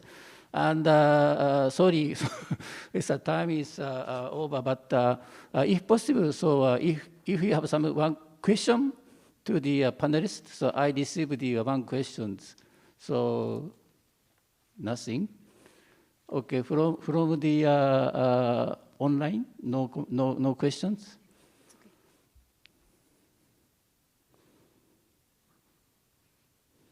No question. Okay, thank you very much. Because the just a presentation, no discussion. Sorry, but anyway, it's, we understand the 6 ES countries current situation of CCS policies and activities. Then also the I think that all panelists emphasize the importance of the CCS technologies. In this regard, I'd like to wrap up the today's panel discussion, not panel presentations.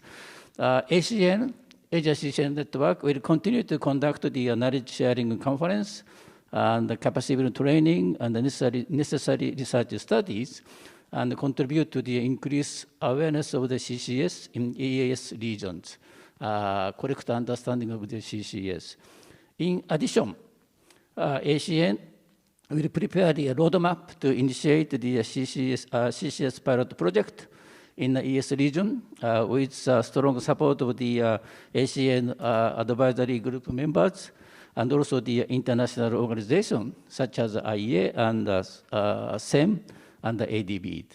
And also, we would like to conduct the feasibility studies of CCS pilot project, also with support from the supporting members. ASEAN, maybe a lot of the supporting members in this meeting rooms, and also the ASEAN member countries is Brunei to the United States. That is my wrap-up. So any comment and suggestion to me? Okay? Nothing? Okay. Thank you very much. And I apologize for my poor time management, but I would like to close this panel discussion. But before that, please give the big hand to the panelists. Thank you very much.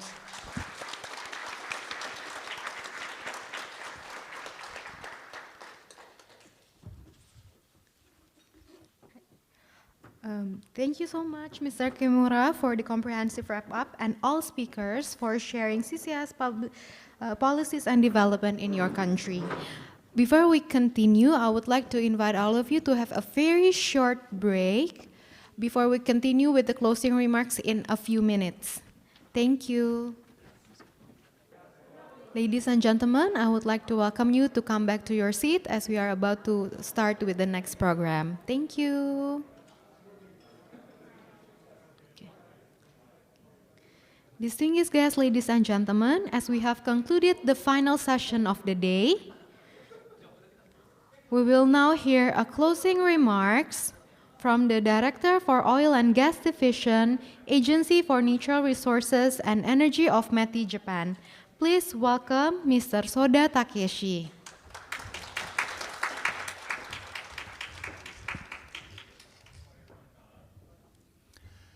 Hi, Excellencies, and also the ladies and gentlemen. Thank you for coming to this Asia CCUS Network. I'm Takeshi Soda. I'm the Director of Oil and Gas Division of METI. In closing, I'd like to give you the kind of few words on behalf of METI. I'd like to thank you for your participation in this forum. I'd also like to express my sincere gratitude to the ministers who give us the great video messages, and also all the delegates who present here today, and also to keynote speakers, and also all the participants, and also all related persons who have contributed to organizing this forum. Today, through the various sessions, it has been clearly recognized that CCUS is an integral technology to achieve both sustainable growth and clean carbon neutrality in Asia. In addition, it was a great news that Asian CCUS Network's vision was announced today. The vision says that Asia-wide CCUS Network will be deployed by 2030, and towards this goal, a CCUS pilot project, which should be cross-border project in ASEAN, will be created by 2025. In order to achieve this vision, it is necessary to harmonize countries' policies, legal systems, and support measures for CCS as much as possible. And it should be very important that we regularly exchange views each other using this kind of framework. In this sense, today's panel discussions among 6 countries was successfully conducted as the first of these regular exchanges. As Director Saeki explained today, we, Japan, have clearly set our 2030 goal in which we will develop a suitable business environment for CCS projects. We are now intensively discussing about regulation, governmental support, and R&D for CCUS, and we will finalize a long-term CCUS roadmap by the end of this year and formulate a new law or new act as soon as possible. We would like to share these experiences with you through the Asian CCUS Network. Japan also would like to make a significant contribution to the realization of the vision.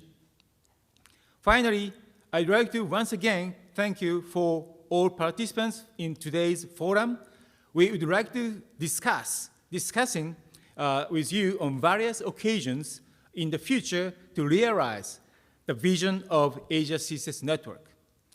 And also, we are more than happy to collaborate with you to activate and enhance various initiatives which we have discussed so far.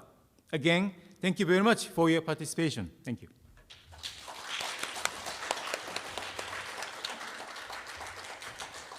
Thank you, Mr. Soda. Now allow me to call the Chief Operating Officer of the Economic Research Institute for ASEAN and East Asia. Please welcome Mr. Koji Hachiyama.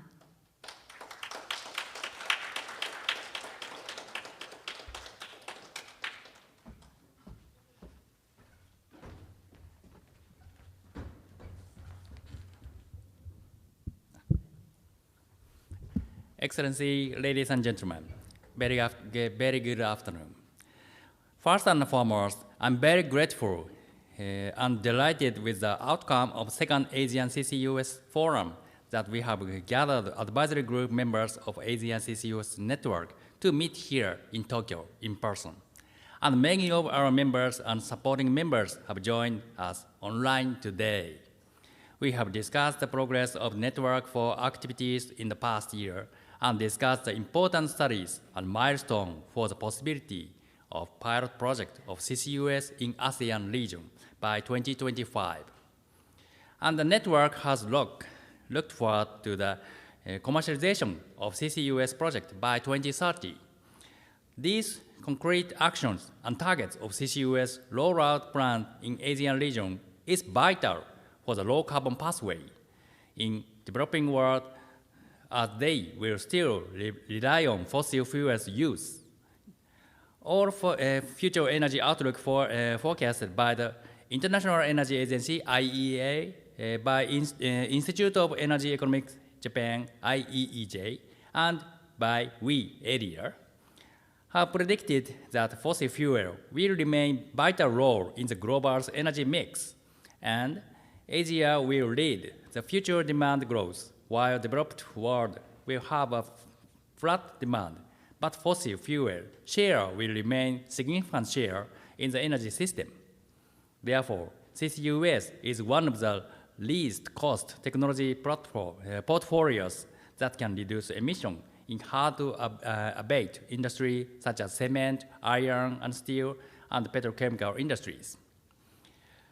Excellency, ladies and gentlemen, the forum has provided clear implications for importance of CCUS, and countries need to create all necessary regulations and finance to support the development and deployment of CCUS. The forum also highlighted the urgency of examining the artificial carbon sink technology such as CCUS and direct air capture to reduce global emissions. And it has brought a unanimous approach that this could help countries with a large dependency of fossil fuels to make a more meaningful of just energy transition. To protect social well-being through energy affordability and security, while at the same time protecting the global warming simultaneously. We believe that the finding multiple pathway to carbon neutrality is key for each country to reduce emission. Therefore, in the energy transition period towards carbon neutrality 2050 or beyond, a gradual shift from coal to gas in power generation will be an important policy to reduce emission. Co-firing of hydrogen and ammonia with gas and coal power plants is another important policy for countries to embark on low-emission pathway in the energy transition. Besides, switching to cleaner fuels such as gas, ammonia, and hydrogen, and to clean technologies, and application of CCUS will be most appropriate clean energy technologies for Asian region to achieve net zero emissions.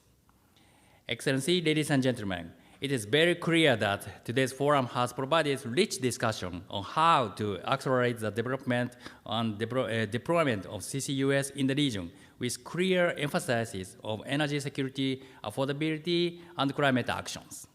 I'm very pleased the outcome of today's forum that we altogether have brought a big success of CCUS pilot project target by 2025 and planning to large rollout commercialization soon by 2030.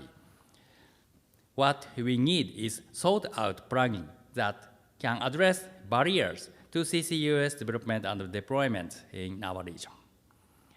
Excellency, ladies and gentlemen, last but not least, I'm very grateful that we have met the object of the second Asian CCUS Network Forum. I wish you a good afternoon and stay engaged in Asian CCUS Network. Please stay safe and have a pleasant day. Thank you very much.